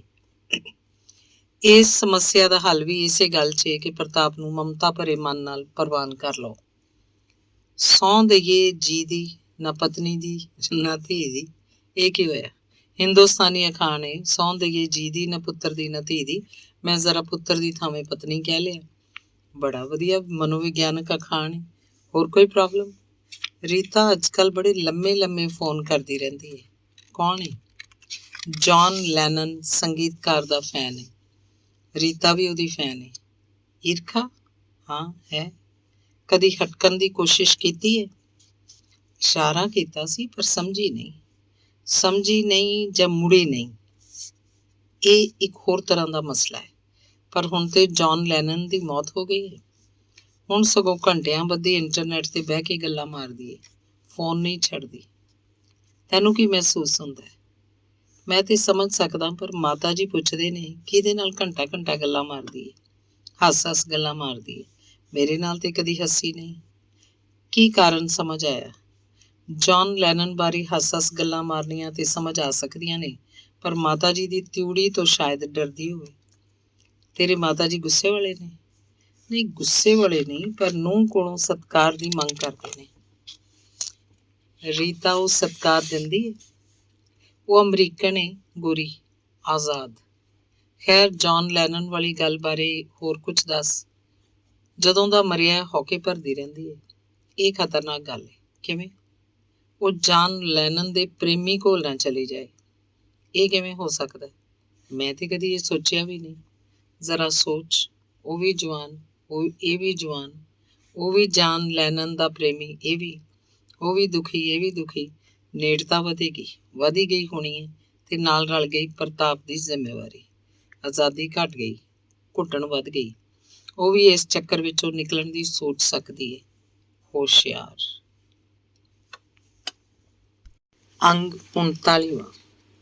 ਇੱਕ ਵਾਰੀ ਮੈਨੂੰ ਸੋਚ ਫੁਰੀ ਕਿ ਰੀਤਾ ਨੂੰ ਪੁੱਛਾਂ ਕਿ ਇਹ ਕੀ ਲੱਗੀ ਰਹਿੰਦੀ ਹੈ ਲੈਨਨ। ਅਮਰੀਕਨ ਜਨਾਨੀ ਨੂੰ ਇੰਝ ਪੁੱਛਣਾ ਵਾਜਬ ਨਹੀਂ ਸਮਝਿਆ ਜਾਂਦਾ। ਮੈਂ ਵੀ ਨਹੀਂ ਪੁੱਛਿਆ। ਕੀ ਕਰਾਂ? ਮਾਤਾ ਜੀ ਨੂੰ ਰੀਤਾ ਦਾ ਇਹ ਖਬਤ ਸਹੀ ਨਹੀਂ ਹੋਇਆ। ਉਹਨਾਂ ਨਾਲ ਗੱਲ ਨਹੀਂ ਸੀ ਹੋ ਸਕਦੀ। ਉਹ ਪਤਾ ਨਹੀਂ ਕੀ ਸੋਚਣ। ਜੇ ਉਹਨਾਂ ਦੇ ਮਨ 'ਚ ਮੈਂ ਇੱਕ ਵਾਰੀ ਸ਼ੰਕਾ ਬੀਜ ਦਿੱਤਾ ਤਾਂ ਉਹਨਾਂ ਨੇ ਖੋਤਰ ਕੇ ਪੁੱਛਣ ਲੱਗ ਪੈਣਾ, ਵਿਚਲੀ ਗੱਲ ਕੀ ਏ? ਕਿਹਦੇ ਨਾਲ ਫੋਨ ਤੇ ਗੱਲਾਂ ਮਾਰਦੀ ਰਹਿੰਦੀ ਏ? ਕੰਪਿਊਟਰ ਤੇ ਵੀ ਹਰ ਵੇਲੇ ਲੱਗੀ ਰਹਿੰਦੀ ਏ। ਕੌਣ ਸੂ? ਹੱਸਦੀ ਬੜਾ ਏ, ਕਦੀ ਰੋਣ ਲੱਗ ਪੈਂਦੀ ਏ। ਲੈਨਨ ਦਾ ਨਾਂ ਲੈ ਕੇ ਕਦੀ ਗਾਉਣ ਲੱਗ ਪੈਂਦੀ ਏ, ਕਦੀ ਰੋਣ ਲੱਗ ਪੈਂਦੀ ਏ। ਮੈਂ ਕੀ ਦੱਸਦਾ? ਇਹ ਤੇ ਕਹਿ ਨਹੀਂ ਸਕਦਾ ਸਾਂ ਕਿ ਮੇਰੇ ਪੱਲੇ ਰੋਗਾਂ ਦੀਆਂ ਮਾਰੀਆਂ ਹੀ ਪੈਂਦੀਆਂ ਨੇ। ਪਹਿਲੇ ਸ਼ੀਲਾ, ਜਿਹਨੂੰ ਆਵਾਜ਼ਾਂ ਸੁਣੀਂਦੀਆਂ ਸਨ, ਜਾਂ ਫਿਰ ਹਿਸਟੀਰੀਏ ਦੇ ਦੌਰੇ ਪੈਂਦੇ ਸਨ, ਤੇ ਇਹਨੂੰ ਲੈਨਨ ਦੀ ਬਿਮਾਰੀ ਏ। ਹੁਣ ਫਸੀ ਹੋਈ ਮਹਿਸੂਸ ਕਰਦੀ ਏ। ਆਪਣਾ ਬੱਚਾ ਇਹਦੇ ਹੋ ਨਹੀਂ ਸਕਦਾ, ਤੇ ਪ੍ਰਤਾਪ ਲਈ ਉਹਦੇ ਅੰਦਰ ਕੋਈ ਮਮਤਾ ਨਹੀਂ। ਸ਼ਾਇਦ 6-7 ਵਰੇ ਆਜ਼ਾਦ ਰਹਿਣ ਪਿੱਛੋਂ ਇਹਨੂੰ ਇਹ ਜਕੜਬੰਦ ਗਲ ਘੋਟੂ ਜਾਪਦੇ ਨੇ। ਕਈ ਵਾਰੀ ਜਦੋਂ ਰਾਤਾਂ ਨੂੰ ਪਾਸੇ ਮਾਰਦੀ ਏ ਤਾਂ ਪੁੱਛਣ ਤੇ ਵੀ ਦੱਸਦੀ ਕੁਝ ਨਹੀਂ। ਜਾਪਦਾ ਪਿੰਜਰੇ ਪਏ ਪੰਛੀ ਵਾਂਗ ਛਟਪਟਾਉਂਦੀ ਹੋਵੇ। ਪਲੋਸਣਾ ਹੌਲੀ ਹੌਲੀ ਨਿੱਸਲ ਹੋ ਜਾਂਦੀ ਏ, ਛਾਤੀ ਨਾਲ ਲੱਗ ਜਾਂਦੀ ਏ, ਫਿਰ ਜਿਵੇਂ ਉਹ ਬਾਲ ਨੂੰ ਠੰਡਾ ਪੀ ਕਰਦੀ ਹੋਵੇ। ਜਦੋਂ ਠੰਡੀ ਹੋ ਕੇ ਨਿੱਸਲ ਜੀ ਹੋ ਜਾਂਦੀ ਹੈ ਤੇ ਨਾਲ ਲੱਗ ਕੇ ਸੁੱਤੀ ਹਟਕੋਰੇ ਭਰਨ ਲੱਗ ਪੈਂਦੀ। ਕੀ ਗੱਲ? ਲੈਨਨ ਮਰ ਗਿਆ। ਹੁਣ ਕੌਣ ਸਾਡੇ ਲਈ ਇਹੋ ਜਿਹੇ ਗੀਤ ਲਿਖੇਗਾ, ਗਾਏਗਾ? ਮਨ 'ਚ ਹੀ ਮੈਂ ਆਪਣੇ ਮੱਥੇ ਤੇ ਹੱਥ ਮਾਰਿਆ। ਜਾ ਹੋਏ ਕਿਸਮਤ ਦੇ ਬਲੀਆ, ਰਿੱਧੀ ਖੀਰ ਤੇ ਵੇਖ ਰੀਤਾ। ਲੈਨਨ ਬੜਾ ਵੱਡਾ ਗੀਤਕਾਰ ਤੇ ਗਾਇਕ ਸੀ। ਮੇਰੇ ਮਨ 'ਚ ਇਹਦੇ ਬਾਰੇ ਕੋਈ ਸੰਦੇਹ ਨਹੀਂ। ਪਰ ਸੋਚ, ਤੇਰੇ ਵਾਂਗ ਦੁਨੀਆ 'ਚ ਕਿੰਨੇ ਕੁ ਲੋਕ ਨੇ ਜਿਹੜੇ ਉਹਦੀ ਮੌਤ ਤੇ ਸ਼ੋਕ ਪਏ ਮਨਾਉਂਦੇ ਨੇ। ਸਾਰੇ ਤੇਰੇ ਵਾਂਗ ਦਿਲ ਨੂੰ ਨਹੀਂ ਲਾਈ ਬੈਠੇ। ਕੀ ਕਰਾਂ? ਮੇਰੇ ਵੱਸ ਕੁਝ ਨਹੀਂ। ਓਕੇ, ਮੈਂ ਕੁਝ ਦੱਸਾਂ? ਹਾਂ ਦੱਸੋ। ਤੂੰ ਉਹਦੇ ਜਿੰਨੇ ਵੀ ਰਿਕਾਰਡ ਮਿਲਦੇ ਨੇ ਸਾਰੇ ਇਕੱਠੇ ਕਰ ਲੈ। ਕੈਸਟਾਂ ਨੂੰ ਆਪਣੀ ਕਾਰ 'ਚ ਰੱਖ ਲੈ। ਦਫ਼ਤਰ ਜਾਂਦੀ ਆਉਂਦੀ ਸੁਣਦੀ ਰਿਹਾ ਕਰ। ਆਪੇ ਤੇਰਾ ਮਨ ਆਪਣੇ ਆਪ ਨੂੰ ਲੈਨਨ ਦੇ ਨੇੜੇ ਮਹਿਸੂਸ ਕਰੇਗਾ। ਤੁਸੀਂ ਕਿਉਂ ਨਹੀਂ ਉਹਦੇ ਗੀਤ ਸੁਣਦੇ? ਤੈਨੂੰ ਪਤਾ ਮੈਂ ਸੁਰ ਪੱਖੋਂ ਬੋਲਾ ਵਾਂ। ਮੈਂ ਉਹਦੇ ਗਾਉਣ ਦੀਆਂ ਸੂਖਮ ਸੁਰਾਂ ਨਹੀਂ ਪਛਾਣ ਸਕਦਾ। ਹਾਏ ਮੇਰੀ ਕਿਸਮਤ! ਕੀ ਹੋਇਆ ਕਿਸਮਤ ਨੂੰ? ਕੋਈ ਪਾਲ ਵਰਗਾ ਹੋਵੇ ਜਿਸ ਨਾਲ ਮੈਂ ਸੁਰਾਂ ਦੀ ਸਾਂਝ ਪਾ ਸਕਾਂ। ਫਿਰ ਜਾ ਉਹਦੇ ਕੋਲੇ। ਸ਼ਟ ਅਪ ਯੂ ਬਿਚ। ਰਹਿੰਦੀ ਮੇਰੇ ਕੋਲੇ ਤੇ ਗੁਣ ਪਾਲ ਦੇ ਗਾਉਂਦੀ ਫਿਰਦੀ ਹੈ। You bastard. Yes I love Paul. Then go to hell. ਮੈਨੂੰ ਇੰਨਾ ਗੁੱਸਾ ਅੱਗੇ ਕਦੇ ਵੀ ਨਹੀਂ ਸੀ ਚੜਿਆ। ਉੱਚੀ ਆਵਾਜ਼ ਕੱਢ ਨਹੀਂ ਸੀ ਸਕਦਾ ਕਿਉਂਕਿ ਨਾਲ ਦੇ ਪ੍ਰਤਾਪ ਵਾਲੇ ਕਮਰੇ ਤੋਂ ਪਰਾਂ ਮਾਤਾ ਜੀ ਸੁੱਤੇ ਪਏ ਸਨ। ਜੇ ਉਹਨਾਂ ਨੂੰ ਭਿਣਕ ਵੀ ਪੈ ਜਾਂਦੀ ਤਾਂ ਉਹਨਾਂ ਨੇ ਸਾਰੀਆਂ ਅਗਲੀਆਂ ਪਿਛਲੀਆਂ ਫੋਲ ਲੈਣੀਆਂ ਨੇ। ਉਹ ਤੇ ਅੱਗੇ ਹੀ ਕਹਿੰਦੇ ਨੇ, ਤੈਨੂੰ ਕੋਈ ਪੰਜਾਬੀ ਕੁੜੀ ਪਸੰਦ ਨਹੀਂ ਸੀ ਆਉਂਦੀ ਜਿਹੜਾ ਇਸ ਬਾਂਦਰੀ ਨੂੰ ਫਸਾ ਲਿਆ ਈ। ਕੀ ਕਰੇਗਾ ਅੱਗੋਂ? ਇਹ ਤੇ ਨਹੀਂ ਕਹਿ ਸਕਦਾ ਕਿ ਮੈਂ ਹਿੰਦੁਸਤਾਨੀ ਪੰਜਾਬੀਆਂ ਨਾਲ ਮੇਲ ਜੋਲ ਨਹੀਂ ਰੱਖਦਾ, ਜਾਂ ਇਹ ਕਹਾਂ ਅੱਗੇ ਜੋ ਇੱਕ ਪੰਜਾਬਣ ਹੰਢਾ ਲਈਏ। ਕੀ ਖਟਿਆ? ਮੈਨੂੰ ਤੇ ਮੇਮਾਂ ਬਾਂਦਰੀਆਂ ਹੀ ਫਿੱਟ ਬੈਠਦੀਆਂ ਨੇ। ਹੁਣ ਤੇ ਇਹਦੇ ਨਾਲ ਹੀ ਨਿਭਾਉਣੀ ਪੈਣੀ ਹੈ। ਗਾਲੋ ਗਾਲੀ ਹੋਣ ਪਿੱਛੋਂ ਇੱਕ ਦੂਜੇ ਵੱਲ ਪਿੱਟ ਕਰਕੇ ਲੇਟ ਗਏ। ਕਿੰਨਾ ਚਿਰ ਨੀਂਦਰ ਨਹੀਂ ਆਈ। ਰੀਤਾ ਵੀ ਸੁਸਰੀ ਵਾਂਗ ਪਈ ਰਹੀ। ਪਤਾ ਤੇ ਲੱਗਦਾ ਪਿਆ ਸੀ ਕਿ ਉਹ ਜਾਗਦੀ ਪਈ ਹੈ। ਜੇਕਰ ਮਾਤਾ ਜੀ ਤੀਜੇ ਕਮਰੇ 'ਚ ਨਾ ਸੁੱਤੇ ਹੁੰਦੇ ਤਾਂ ਉਹਨੇ ਉਸ ਕਮਰੇ 'ਚ ਜਾ ਸੌਣਾ ਸੀ। ਨਾ ਹੀ ਉਹ ਲਿਵਿੰਗ ਰੂਮ 'ਚ ਜਾ ਕੇ ਸੋਫੇ 'ਤੇ ਸੌਣਾ ਚਾਹੁੰਦੀ ਸੀ। ਉਹਨੂੰ ਇਹ ਪਤਾ ਸੀ ਕਿ ਮਾਤਾ ਜੀ ਸਵੇਰੇ ਉੱਠਦੇ ਨੇ, ਉਹਨਾਂ ਨੇ ਸਹੀ ਕਰ ਲੈਣਾ ਤੇ ਫਿਰ ਰੀਤਾ ਦੇ ਦੁਆਲੇ ਹੀ ਹੋ ਜਾਣਾ। ਦੱਸ, ਭਾਵੇਂ ਉਹਨਾਂ ਨੂੰ ਉਹਦੀ ਅੰਗਰੇਜ਼ੀ ਸਮਝ ਨਹੀਂ ਆਉਣੀ, ਪਰ ਉਹਦੇ ਸੋਫੇ 'ਤੇ ਲੱਗੇ ਬਿਸਤਰੇ 'ਤੇ ਸਾਡੀ ਆਪਸੀ ਨਾਰਾਜ਼ਗੀ ਦਾ ਅੰਦਾਜ਼ਾ ਤੇ ਉਹ ਲਾ ਹੀ ਸਕਣਗੇ। ਉਹ ਵੀ ਤੇ ਪਿਤਾ ਜੀ ਨਾਲ ਕਦੀ ਨਾ ਕਦੀ ਗੁੱਸੇ ਰਾਜ਼ੀ ਹੁੰਦੇ ਹੀ ਹੋਣੇ ਨੇ। ਉਹ ਆਪ ਹੀ ਦੱਸਦੇ ਹੁੰਦੇ ਨੇ, ਅਸੀਂ ਆਪੋ 'ਚ ਭਾਵੇਂ ਗੁੱਸੇ ਰਾਜ਼ੀ ਹੋਵੇ, ਤੇਰੀ ਦਾਦੀ ਨੂੰ ਪਤਾ ਨਹੀਂ ਸੀ ਲੱਗਣ ਦਿੰਦੇ। ਰੀਤਾ ਵੀ ਭਾਵੇਂ ਬੂਹੇ ਭਾਂਦੀ ਬਾਹਰ ਨਿਕਲ ਟੁਰਦੀ, ਪਰ ਪਤਾ ਨਹੀਂ ਉਹਦੇ ਮਨ 'ਚ ਕੀ ਸੀ, ਪਈ ਰਹੀ। ਸ਼ਾਇਦ ਉਹਨੂੰ ਖਿਆਲ ਆਇਆ ਹੋਏ, ਪ੍ਰਤਾਪ ਦੇ ਹੁੰਦਿਆਂ ਸਾਡੀ ਲੜਾਈ ਦਾ ਮਤਲਬ ਇਹ ਹੋਏਗਾ ਕਿ ਪ੍ਰਤਾਪ ਨੂੰ ਮਾਤਾ ਜੀ ਵਾਪਸ ਲੈ ਜਾਣ। ਆਪ ਹੀ ਤੇ ਮੈਂ ਹਰਿੰਦਰ ਨੂੰ ਕਿਹਾ ਸੀ ਕਿ ਸ਼ੀਤੂ ਦਾ ਮੁੰਡਾ ਮੰਗਾ ਲਓ, ਪਰ ਜੇ ਸਾਡੀ ਲੜਾਈ ਸਹੀ ਹੋ ਗਈ ਤਾਂ ਮਾਤਾ ਜੀ ਨੇ ਕਹਿਣਾ ਹੈ, ਮੈਂ ਤੇ ਚੱਲੀ ਆਂ ਮੁੰਡਾ ਲੈ ਕੇ, ਤੁਸੀਂ ਆਪੋ 'ਚ ਨਿਬੜਦੇ ਰਹੋ। ਅੰਗ 40। ਸਵੇਰੇ ਮੈਂ ਆਪਣੇ ਕੰਮ ਤੇ ਚਲਾ ਗਿਆ, ਪਰ ਰੀਤਾ ਮੇਰੇ ਜਾਣ ਲਈ ਤਿਆਰ ਨਹੀਂ ਸੀ। ਪ੍ਰਤਾਪ ਨੂੰ ਦੁੱਧ ਦੀ ਬੋਤਲ ਵੀ ਮਾਤਾ ਜੀ ਨੇ ਪਿਆਈ। ਬੇਬੀ ਵੀ ਮੇਰੇ ਤੋਂ ਪਹਿਲੇ ਸਕੂਲੇ ਨਿਕਲ ਗਈ ਸੀ। ਪ੍ਰਤਾਪ ਨੂੰ ਮੈਂ ਪਲੋਸਿਆ ਤੇ ਕਾਰ ਦੀ ਚਾਬੀ ਤੇ ਬਰੀਫ ਕੇਸ ਚੁੱਕ ਕੇ ਨਿਕਲ ਗਿਆ। ਮੇਰਾ ਧਿਆਨ ਪਿੱਛੇ ਵੱਲ ਹੀ ਸੀ। ਦਫ਼ਤਰ ਅੱਪੜ ਕੇ ਵੀ ਮਨ ਉਖੜਿਆ ਸੀ। 2-4 ਫੋਨ ਕਰਨੇ ਸਨ। ਰਹਿਣ ਕਰਕੇ ਕਰਜ਼ਾ ਦੇਣ ਵਾਲੀਆਂ ਫਰਮਾਂ ਨੂੰ ਫੋਨ ਕੀਤਾ। ਪ੍ਰਾਪਰਟੀ ਵੇਚਣ ਦਾ ਕੰਮ ਸਵੇਰੇ ਸਵੇਰੇ ਨਹੀਂ ਸ਼ੁਰੂ ਹੁੰਦਾ, ਪਰ ਮੈਂ ਘਰ ਦੇ ਹਾਲਾਤ ਕਰਕੇ 9 ਵਜੇ ਨਿਕਲ ਆਇਆ ਸੀ। ਦਫ਼ਤਰ 'ਚ ਇੱਕ ਹੋਰ ਕੁੜੀ ਕੰਮ ਕਰਦੀ ਸੀ, ਉਹ ਵੀ ਨਹੀਂ ਸੀ ਆਪਣੇ। ਕੁਰਸੀ ਤੇ ਢੋ ਲਾ ਕੇ ਪੈਨਸਲ ਖੜਕਾਉਂਦਾ ਰਿਹਾ। ਜੇ ਕੋਈ ਦਫ਼ਤਰ 'ਚ ਹੁੰਦਾ ਤਾਂ ਸ਼ਾਇਦ ਮੇਰੀ ਬੇਚੈਨੀ ਨੂੰ ਪਛਾਣ ਕੇ ਪੁੱਛ ਲੈਂਦਾ, ਕੋਈ ਪ੍ਰੋਬਲਮ।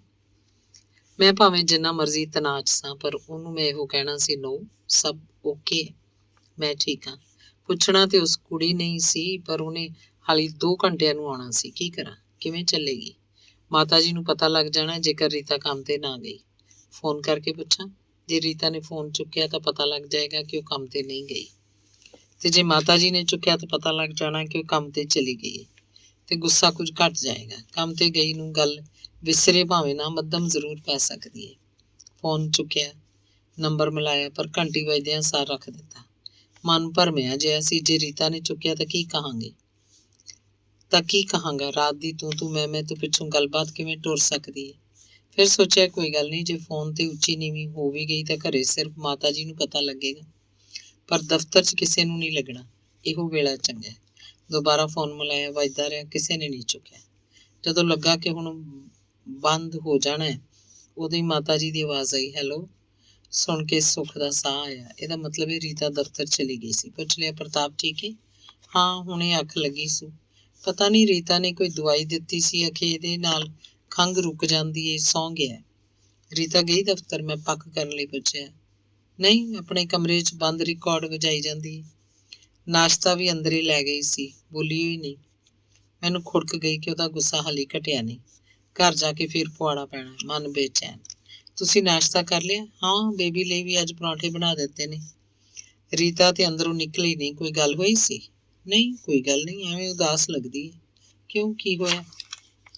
ਹੋਣਾ ਕੀ ਹੈ? ਜਿਹਦੇ ਗਾਣੇ ਸੁਣਦੀ ਪਈ ਹੈ ਉਹ ਮਰ ਗਿਆ ਹੈ, ਉਹਦਾ ਸੋਗ ਵੀ ਮਨਾਉਂਦੀ ਹੈ। ਕਮਲੀ ਨਾ ਹੋਵੇ, ਇਹ ਕਿਹੜੀ ਸੋਗ ਮਨਾਉਣ ਵਾਲੀ ਗੱਲ ਹੈ?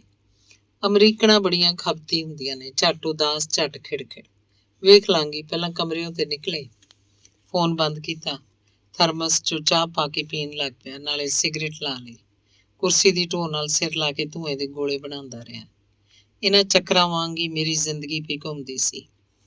ਮਾਤਾ ਜੀ ਨੂੰ ਤੇ ਮੈਂ ਪੁੱਛਲਾ ਲਿਆ, ਆਪਣੇ ਆਪ ਨੂੰ ਤੇ ਨਹੀਂ ਪੁੱਛਲਾ ਸਕਦਾ। ਦੂਜੇ ਕੋਲੋਂ ਸੱਚ ਛੁਪਾਉਣਾ ਸੌਖਾ ਹੈ, ਪਰ ਆਪਣੇ ਕੋਲੋਂ ਲੁਕਾਉਣਾ ਔਖਾ ਹੈ। ਬਾਹਰੋਂ ਵੇਖਿਆ ਅੰਦਰ ਦੀ ਗੱਲ ਦਾ ਤੇ ਪਤਾ ਨਹੀਂ ਲੱਗ ਸਕਦਾ। ਮੇਰੀ ਅਸਿਸਟੈਂਟ ਆ ਗਈ, ਉਹਨੂੰ ਕੰਮ ਬਾਰੇ ਪੁੱਛਿਆ। ਹਰਿੰਦਰ, ਤੂੰ ਅੱਜ ਜਲਦੀ ਕਿਵੇਂ ਆ ਗਿਆ? ਰਸਤੇ 'ਚ ਕਿਸੇ ਨੂੰ ਮਿਲਣਾ ਸੀ, ਮੁਲਾਕਾਤ ਜਲਦੀ ਖਤਮ ਹੋ ਗਈ। ਵਾਪਸ ਘਰ ਜਾਣ ਦੀ ਬਜਾਏ ਇੱਧਰ ਹੀ ਆ ਗਿਆ। ਗੁੱਡ। ਇਹ ਵੀ ਬਾਹਰੋਂ ਤੱਕ ਕੇ ਅੰਦਰ ਦੀ ਗੱਲ ਨਹੀਂ ਬੁੱਝ ਸਕਦੀ। ਉਹਦੇ ਅੱਗੇ ਸਿਗਰਟ ਦੀ ਡੱਬੀ ਕੀਤੀ, ਲਾਈਟਰ ਜਗਾ ਕੇ ਉਹਦੀ ਸਿਗਰਟ ਲਵਾਈ। ਧੂੰਆਂ ਛੱਡਦੇ ਅਸੀਂ ਕੰਮ ਬਾਰੇ ਗੱਲਾਂ ਕਰਦੇ ਰਹੇ। ਕਹਿਣ ਲੱਗੇ ਅੱਜ ਮੈਂ ਜਲਦੀ ਜਾਣਾ, ਮੇਰਾ ਬੇਟਾ ਵੱਲ ਨਹੀਂ। ਕੀ ਹੋਇਆ? ਉਲਟੀਆਂ ਪਿਆ ਕਰਦਾ, ਡਾਕਟਰ ਵੱਲ ਲੈ ਕੇ ਜਾਣਾ। ਡਾਕਟਰ ਨਾਲ ਗੱਲ ਕੀਤੀ ਹੈ? ਆਹੋ, 2 ਵਜੇ ਜਾਣਾ, ਲੰਚ ਵੇਲੇ ਜਾਵਾਂਗੀ। ਘਰ ਉਹਦੇ ਕੋਲ ਕੌਣ ਹੈ? ਡੇਵਿਡ ਨੇ ਛੁੱਟੀ ਲਈ ਹੈ, ਉਹਦੀ ਤੇ ਸਰਕਾਰੀ ਨੌਕਰੀ ਹੈ। ਚੰਗੀ ਗੱਲ ਹੈ, ਮੈਂ ਵੀ ਤੇਰੇ ਨਾਲ ਹੀ ਨਿਕਲਾਂਗਾ। ਮੇਰੇ ਮਾਤਾ ਜੀ ਵੱਲ ਨਹੀਂ। ਕੀ ਹੋਇਆ? ਬਜ਼ੁਰਗਾਂ ਦਾ ਧਿਆਨ ਰੱਖਣਾ ਚਾਹੀਦਾ। ਥੈਂਕ ਯੂ, ਉਹ ਠੀਕ ਹੋ ਜਾਣਗੇ। ਹੈਲਥ ਇੰਸ਼ੋਰੈਂਸ ਹੈ ਉਹਨਾਂ ਦੀ? ਨਹੀਂ, ਮਾਮੂਲੀ ਬੁਖਾਰ ਹੀ ਠੀਕ ਹੋ ਜਾਣਗੇ। ਓਕੇ। ਉਹਦਾ ਸੱਚ ਤੇ ਮੇਰਾ ਝੂਠ। ਸੱਚ ਦਾ ਤੇ ਘਰੇ ਅੱਪੜ ਕੇ ਹੀ ਪਤਾ ਲੱਗੇਗਾ। ਅੰਗ 41। ਜਿਹੜੀ ਘੁੰਮਣ ਘੇਰੀ 'ਚ ਫਸਿਆ, ਜਿਉਂ-ਜਿਉਂ ਹੱਥ ਮਾਰਦਾ ਉਹ ਡੂੰਘਾ ਫਸੀ ਜਾਂਦਾ।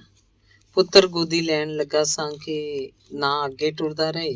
ਭਾਵੇਂ ਅਮਰੀਕਾ 'ਚ ਇਹੋ ਜਿਹੀ ਗੱਲ ਨੂੰ ਕੋਈ ਨਹੀਂ ਗੌਲਦਾ, ਪਰ ਮੇਰੇ ਅੰਦਰੋਂ ਸਾਰੇ ਦਾ ਸਾਰਾ ਹਿੰਦੁਸਤਾਨੀ ਥੋੜਾ ਨਿਕਲ ਗਿਆ। ਕੁਛ ਨਾ ਕੁਛ ਅੰਸ਼ ਹਾਲੇ ਵੀ ਧੁਰ ਅੰਦਰ ਕਿਧਰੇ ਦੱਬਿਆ ਪਿਆ।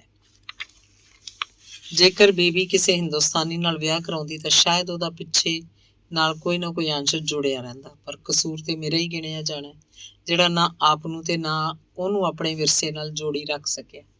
ਹੁਣ ਪਛਤਾਵੇ ਦਾ ਕੀ ਫਾਇਦਾ? ਜੇ ਹੁਣ ਪ੍ਰਤਾਪ ਨੂੰ ਗੋਦੀ ਲੈਣ ਲੱਗਾ ਤਾਂ ਰੀਤਾ ਉਖੜ ਗਈ। ਸ਼ੀਲਾ ਰਹਿੰਦੀ ਤਾਂ ਸ਼ਾਇਦ 1-2 ਬਾਲ ਹੋਰ ਹੋ ਜਾਂਦੇ, ਪਰ ਉਹਨੂੰ ਵੀ ਅਮਰੀਕਾ ਦੀ ਹਵਾ ਲੱਗ ਗਈ ਸੀ। ਆਪਣੇ ਆਪ ਨੂੰ ਪਤਾ ਨਹੀਂ ਕੀ ਸਮਝਣ ਲੱਗ ਪਈ ਸੀ। ਅਸਲ 'ਚ ਉਹਦਾ ਖਮੀਰ ਹੀ ਕੁਛ ਇਹੋ ਜਿਹਾ ਸੀ, ਆਪਣੀ ਗੱਲ ਤੇ ਅੜੇ ਰਹਿਣਾ। ਜਦੋਂ ਮੇਰਾ ਸਾਲਾ ਸ਼ੀਲਾ ਦਾ ਭਰਾ ਇੱਥੇ ਸੀ, ਉਦੋਂ ਮੇਰੇ ਨਾਲ ਉਹਦੀ ਇਸੇ ਗੱਲੋਂ ਬਹਿਸ ਹੁੰਦੀ ਰਹੀ ਕਿ ਉਹਨੂੰ ਕੋਈ ਛੋਟਾ-ਮੋਟਾ ਕੰਮ ਕਰ ਲੈਣਾ ਚਾਹੀਦਾ, ਵਿਹਲੇ ਨਹੀਂ ਪਏ ਰਹਿਣਾ ਚਾਹੀਦਾ। 4-5 ਘੰਟੇ ਮੈਂ ਉਹਨੂੰ ਸਮਝਾਉਂਦਾ ਰਿਹਾ, ਪਰ ਉਹ ਇਹੋ ਜਿਹਾ ਘੁੰਦਰੀ ਸੀ, ਕਿਸੇ ਗੱਲੇ ਵਲਿਆ ਨਹੀਂ ਸੀ ਜਾਂਦਾ। ਘੰਟਾ, 2 ਘੰਟੇ, 4 ਘੰਟੇ, ਫਿਰ 5 ਘੰਟੇ ਵੀ ਲੰਘ ਗਏ, ਪਰ ਉਹ ਪਿਓ ਦਾ ਪੁੱਤਰ ਆਪਦੀ ਇਸ ਗੱਲ ਤੇ ਅੜਿਆ ਰਿਹਾ ਕਿ ਮੈਂ ਕੋਈ ਐਰਾ-ਗੈਰਾ ਕੰਮ ਨਹੀਂ ਕਰਨਾ, ਮੈਂ ਤੇ ਕੋਈ ਵਧੀਆ ਜੀ ਸਰਕਾਰੀ ਨੌਕਰੀ ਲੱਭਾਂਗਾ। ਅੱਕ ਕੇ ਮੈਂ ਕਹਿਤਾ ਤਾਂ ਫਿਰ ਭਾਈ ਤੂੰ ਜਾ, ਕੋਈ ਸਰਕਾਰੀ ਨੌਕਰੀ ਲੱਭ, ਹੁਣੇ ਹੀ ਜਾ ਤੇ ਲੱਭ ਸਰਕਾਰੀ ਨੌਕਰੀ। ਸ਼ੀਲਾ ਜਦੋਂ ਕੰਮ ਤੋਂ ਪਰਤੀ ਤਾਂ ਆਪਣੇ ਭਰਾ ਨੂੰ ਲੱਭੇ। ਮੈਥੋਂ ਪੁੱਛਿਆ ਉਸ, ਮੈਂ ਕਿਹਾ, ਕਹਿੰਦਾ ਅਸੀਂ ਸਰਕਾਰੀ ਨੌਕਰੀ ਲੱਭਾਂਗਾ। ਲੱਭਣ ਗਿਆ। ਕਮਲਾ ਹੈ, ਸਰਕਾਰੀ ਨੌਕਰੀ ਕਿ ਰੁੱਖਾਂ ਨੂੰ ਲੱਗਦੀ ਹੈ? ਇੱਥੇ ਰਵੇ, ਕੋਈ ਅਗਲੇਰੀ ਪੜ੍ਹਾਈ ਕਰੇ, ਫਿਰ ਨੌਕਰੀ ਲੱਭੇ। ਕਿੱਥੇ ਗਿਆ? ਮੈਨੂੰ ਦੱਸ ਕੇ ਨਹੀਂ ਗਿਆ, ਆਪੇ ਫੋਨ ਕਰਕੇ ਦੱਸੇਗਾ ਕਿ ਕਿਹੜੀ ਸਰਕਾਰੀ ਨੌਕਰੀ ਲੱਭੀ। ਅਸਲ 'ਚ ਉਹਨੂੰ ਹਿੰਦੁਸਤਾਨੀ ਸਰਕਾਰੀ ਨੌਕਰੀਆਂ ਦਾ ਪਤਾ ਸੀ, ਇੱਥੋਂ ਦਾ ਹਿਸਾਬ ਨਹੀਂ ਸੀ ਸੋਚਿਆ। ਆਪੇ ਰੁਲੇਗਾ, ਬੱਚੂ ਜੀ ਨੂੰ ਪਤਾ ਲੱਗ ਜਾਏਗਾ ਕਿਸ ਭਾਅ ਵਿਕਦੀ ਹੈ। ਪਰ ਅੱਜ ਤੇ ਰੀਤਾ ਦੇ ਰੂਸੇ ਨੇ ਪਰੇਸ਼ਾਨ ਕੀਤਾ ਹੋਇਆ ਸੀ, ਉਹਨੂੰ ਕਿਵੇਂ ਮਨਾਵਾਂਗਾ? ਮਾਤਾ ਜੀ ਨੂੰ ਕੀ ਦੱਸਾਂ? ਸਹੀ ਤੇ ਉਹਨਾਂ ਨੇ ਕਰ ਲੈਣਾ ਹੈ ਕਿ ਜਿਹੜੀ ਸਵੇਰ ਦੀ ਕਮਰਾ ਬੰਦ ਕਰਕੇ ਪਈ ਹੋਈ ਏ, ਕੋਈ ਗੱਲ ਤੇ ਹੈ ਵੀ। ਹਿੰਦੁਸਤਾਨੀ ਹੁੰਦੀ ਤਾਂ ਉਹਨਾਂ ਨੇ ਬੂਹਾ ਖੜਕਾ ਕੇ ਪੁੱਛ ਲੈਣਾ ਸੀ ਕਿ ਉਹ ਬੇਟਾ ਕੀ ਗੱਲ ਹੈ, ਪਰ ਰੀਤਾ ਕੋਲੋਂ ਇਹਨਾਂ ਦਾ ਝਾਕਾ ਹੀ ਬਣਿਆ ਰਿਹਾ। ਅੰਗਰੇਜ਼ੀ ਦੀ ਰੁਕਾਵਟ, ਮੇਮ ਹੋਣ ਦੀ ਰੋਕ, ਸਿਗਰਟ ਤੋਂ ਨਫ਼ਰਤ, ਪ੍ਰਤਾਪ ਵੱਲੋਂ ਅਣਗਹਿਲੀ ਨੇ ਉਹਨਾਂ ਦੇ ਮਨ 'ਚ ਇੱਕ ਗੰਢ ਜਿਹੀ ਬੰਨ੍ਹ ਦਿੱਤੀ ਸੀ, ਜਿਹੜੀ ਸੌਖੀ ਜਿਹੀ ਖੁੱਲ੍ਹ ਨਹੀਂ ਸੀ ਸਕਦੀ। ਘਰ ਅੱਪੜਿਆ ਤਾਂ ਮਾਤਾ ਜੀ ਪ੍ਰਤਾਪ ਨਾਲ ਆਪਣੇ ਕਮਰੇ 'ਚ ਲੇਟੇ ਸਨ। ਪਹਿਲਾਂ ਮੈਂ ਉਹਨਾਂ ਦੇ ਕਮਰੇ 'ਚ ਹੀ ਗਿਆ, ਝਾਤੀ ਮਾਰੀ, ਦਾਦੀ ਪੋਤਰਾ ਸੁੱਤੇ ਪਏ ਸਨ। ਹੌਲੀ ਜੀ ਬੂਹਾ ਢੋ ਕੇ ਆਪਣੇ ਕਮਰੇ ਵੱਲ ਹੋਇਆ। ਸੋਚਿਆ ਚੰਗਾ ਮਾਤਾ ਜੀ ਸੁੱਤੇ ਪਏ ਨੇ, ਬੇਬੀ ਹਾਲੇ ਆਈ ਨਹੀਂ, ਰੀਤਾ ਨਾਲ ਗੱਲ ਕਰ ਸਕਾਂਗਾ। ਬੂਹੇ ਨੂੰ ਟੋਇਆ, ਅੰਦਰੋਂ ਬੰਦ ਸੀ। ਅੰਦਰ ਖਾਮੋਸ਼ੀ ਸੀ। ਮੈਨੂੰ ਜਾਪਿਆ ਸ਼ਾਂਤੀ ਸੀ। ਹੌਲੀ ਜੀ ਟੁਕਰਿਆ, ਕੌਣ? ਅੰਦਰੋਂ ਆਵਾਜ਼ ਇੰਝ ਆਈ ਜਿਵੇਂ ਸਭ ਕੁਝ ਠੀਕ ਠਾਕ ਹੋਵੇ। ਸੁੱਖ ਦਾ ਸਾਹ ਆਇਆ। ਮੈਂ ਆ ਰੀਤਾ। ਮੇਰਾ ਭਰਮ ਸੀ। ਬੂਹਾ ਖੁੱਲ੍ਹਾ। ਅੰਦਰ ਰੀਤਾ ਨੇ ਆਪਣਾ ਅਟੈਚੀ ਬੰਨਿਆ ਹੋਇਆ ਸੀ। ਹੋਰ ਕਈ ਕੱਪੜੇ ਖਿਲਰੇ ਪਏ ਸਨ। ਹੈਰਾਨੀ ਹੋਈ, ਗੱਲ ਕੀ ਸੀ? ਅਨੁਮਾਨ ਹੀ ਨਹੀਂ ਸੀ ਲਾ ਸਕਦਾ ਕਿ ਗੱਲ ਕੀ ਸੀ। ਝਕਦਿਆਂ ਅੰਦਰ ਵੜਿਆ। ਹਾਈ। ਅੱਗੋਂ ਚੁੱਪ। ਹੈਲੋ, ਬਾਹਰ ਚਲੀਏ? ਹੌਲੀ ਜੀ ਬੋਲੀ। ਕੀ ਗੱਲ? ਵਿੱਚੋਂ ਮੈਂ ਸਹਿਮ ਗਿਆ ਸਾਂ। ਸਹੀ ਪਿਆ ਹੁੰਦਾ ਸੀ ਕਿ ਮਾਮਲਾ ਗੰਭੀਰ ਸੀ। ਚਲੋ। ਚੁੱਪ ਕਰਕੇ ਬਾਹਰ ਆਏ। ਮਾਤਾ ਜੀ ਦੇ ਕਮਰੇ 'ਚ ਸ਼ਾਂਤੀ ਸੀ। ਕਾਰ ਲਈ। ਕਿੱਥੇ ਚੱਲੀਏ? ਆਈ ਥਿੰਕ ਰੈਸਟੋਰੈਂਟ ਚੱਲਦੇ ਹਾਂ। ਅੱਜ ਕੀ ਗੱਲ ਏ ਆਈ ਥਿੰਕ ਵਾਲੀ?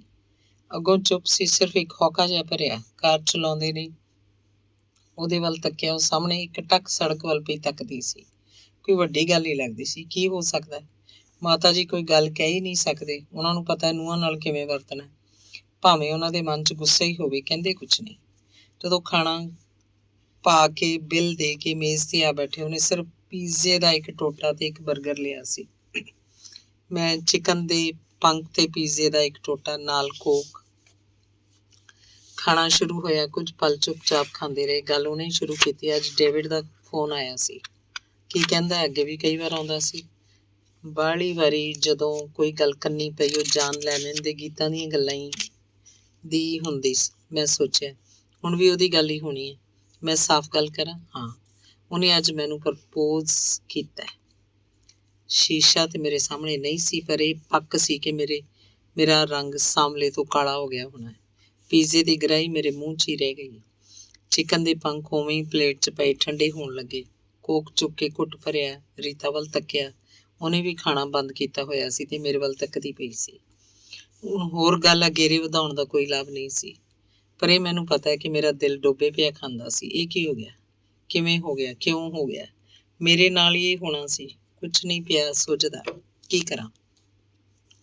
ਪੁੱਛਾਂ ਸੂ ਕਿ ਇਹਦੀ ਕੀ ਮੰਗ ਏ? ਕੀ ਉਹ ਮੇਰੀ ਜਾਇਦਾਦ 'ਚੋਂ ਹਿੱਸਾ ਮੰਗੇਗੀ? ਮੇਰੀਆਂ ਬਚਤਾਂ 'ਚੋਂ ਹਿੱਸਾ ਮੰਗੇਗੀ? ਮੇਰੀ ਤਨਖਾਹ 'ਚੋਂ ਗੁਜ਼ਾਰੇ ਲਈ ਦਾਅਵਾ ਕਰੇਗੀ? ਗੱਲ ਨੂੰ ਮੱਧਮ ਹੀ ਰੱਖਣਾ ਚਾਹੀਦਾ। ਜੇ ਉਹਨੇ ਫੈਸਲਾ ਕਰ ਹੀ ਲਿਆ ਤਾਂ ਉਹਨੂੰ ਬਦਲਿਆ ਨਹੀਂ ਜਾ ਸਕਦਾ। ਜੇ ਉਹਦੀ ਮਰਜ਼ੀ ਡੇਵਿਡ ਨਾਲ ਜਾਣ ਦੀ ਨਾ ਹੁੰਦੀ ਤਾਂ ਉਹਨੇ ਮੈਨੂੰ ਕਾਹਨੂੰ ਦੱਸਣਾ ਸੀ? ਇਹ ਆਪਣਾ ਮਨ ਬਣਾ ਕੇ ਆਈਏ। ਪੁੱਛੀਏ ਤਾਂ ਸਹੀ, ਮਾਤਾ ਜੀ ਨੇ ਕੁਝ ਕਿਹਾ? ਨਹੀਂ, ਉਹਨਾਂ ਨੇ ਪ੍ਰਤਾਪ ਨੂੰ ਛੱਡ ਕੇ ਚਲੇ ਹੀ ਜਾਣਾ। ਮੇਰੇ ਨਾਲ ਤੂੰ ਖੁਸ਼ ਨਹੀਂ? ਚੁੱਪ ਰਹੀ। ਪੀਜ਼ੇ ਨੂੰ ਚੱਕ ਮਾਰਿਆ, ਕੋਕ ਦਾ ਘੁੱਟ ਭਰਿਆ। ਉਹਦੇ ਸੰਗੋਂ ਲੰਘਦੀ ਕਿਵੇਂ ਪਈ ਏ? ਮੇਰਾ ਤੇ ਸੰਗ ਸੁੱਕਿਆ ਪਿਆ। ਮੇਜ਼ ਵੱਲ ਤੱਕਦਾ ਰਿਹਾ, ਆਸੇ ਪਾਸੇ ਤੱਕਿਆ। ਸਭ ਕੁਝ ਠੀਕ ਠਾਕ ਸੀ, ਪਰ ਇੱਕ ਜਵਾਨ ਜੋੜਾ ਇੱਕ ਦੂਜੇ ਦੇ ਮੂੰਹ 'ਚ ਗਰਾਹੀਆਂ ਪਾਉਂਦਾ ਖਿੜ-ਖਿੜ ਹੱਸਦਾ ਪਿਆ ਸੀ। ਹਰਿੰਦਰ, ਅਸਲ 'ਚ ਮੈਂ ਉਹਨੂੰ ਚਿਰਾਂ ਤੋਂ ਪਿਆਰ ਕਰਦੀ ਹਾਂ।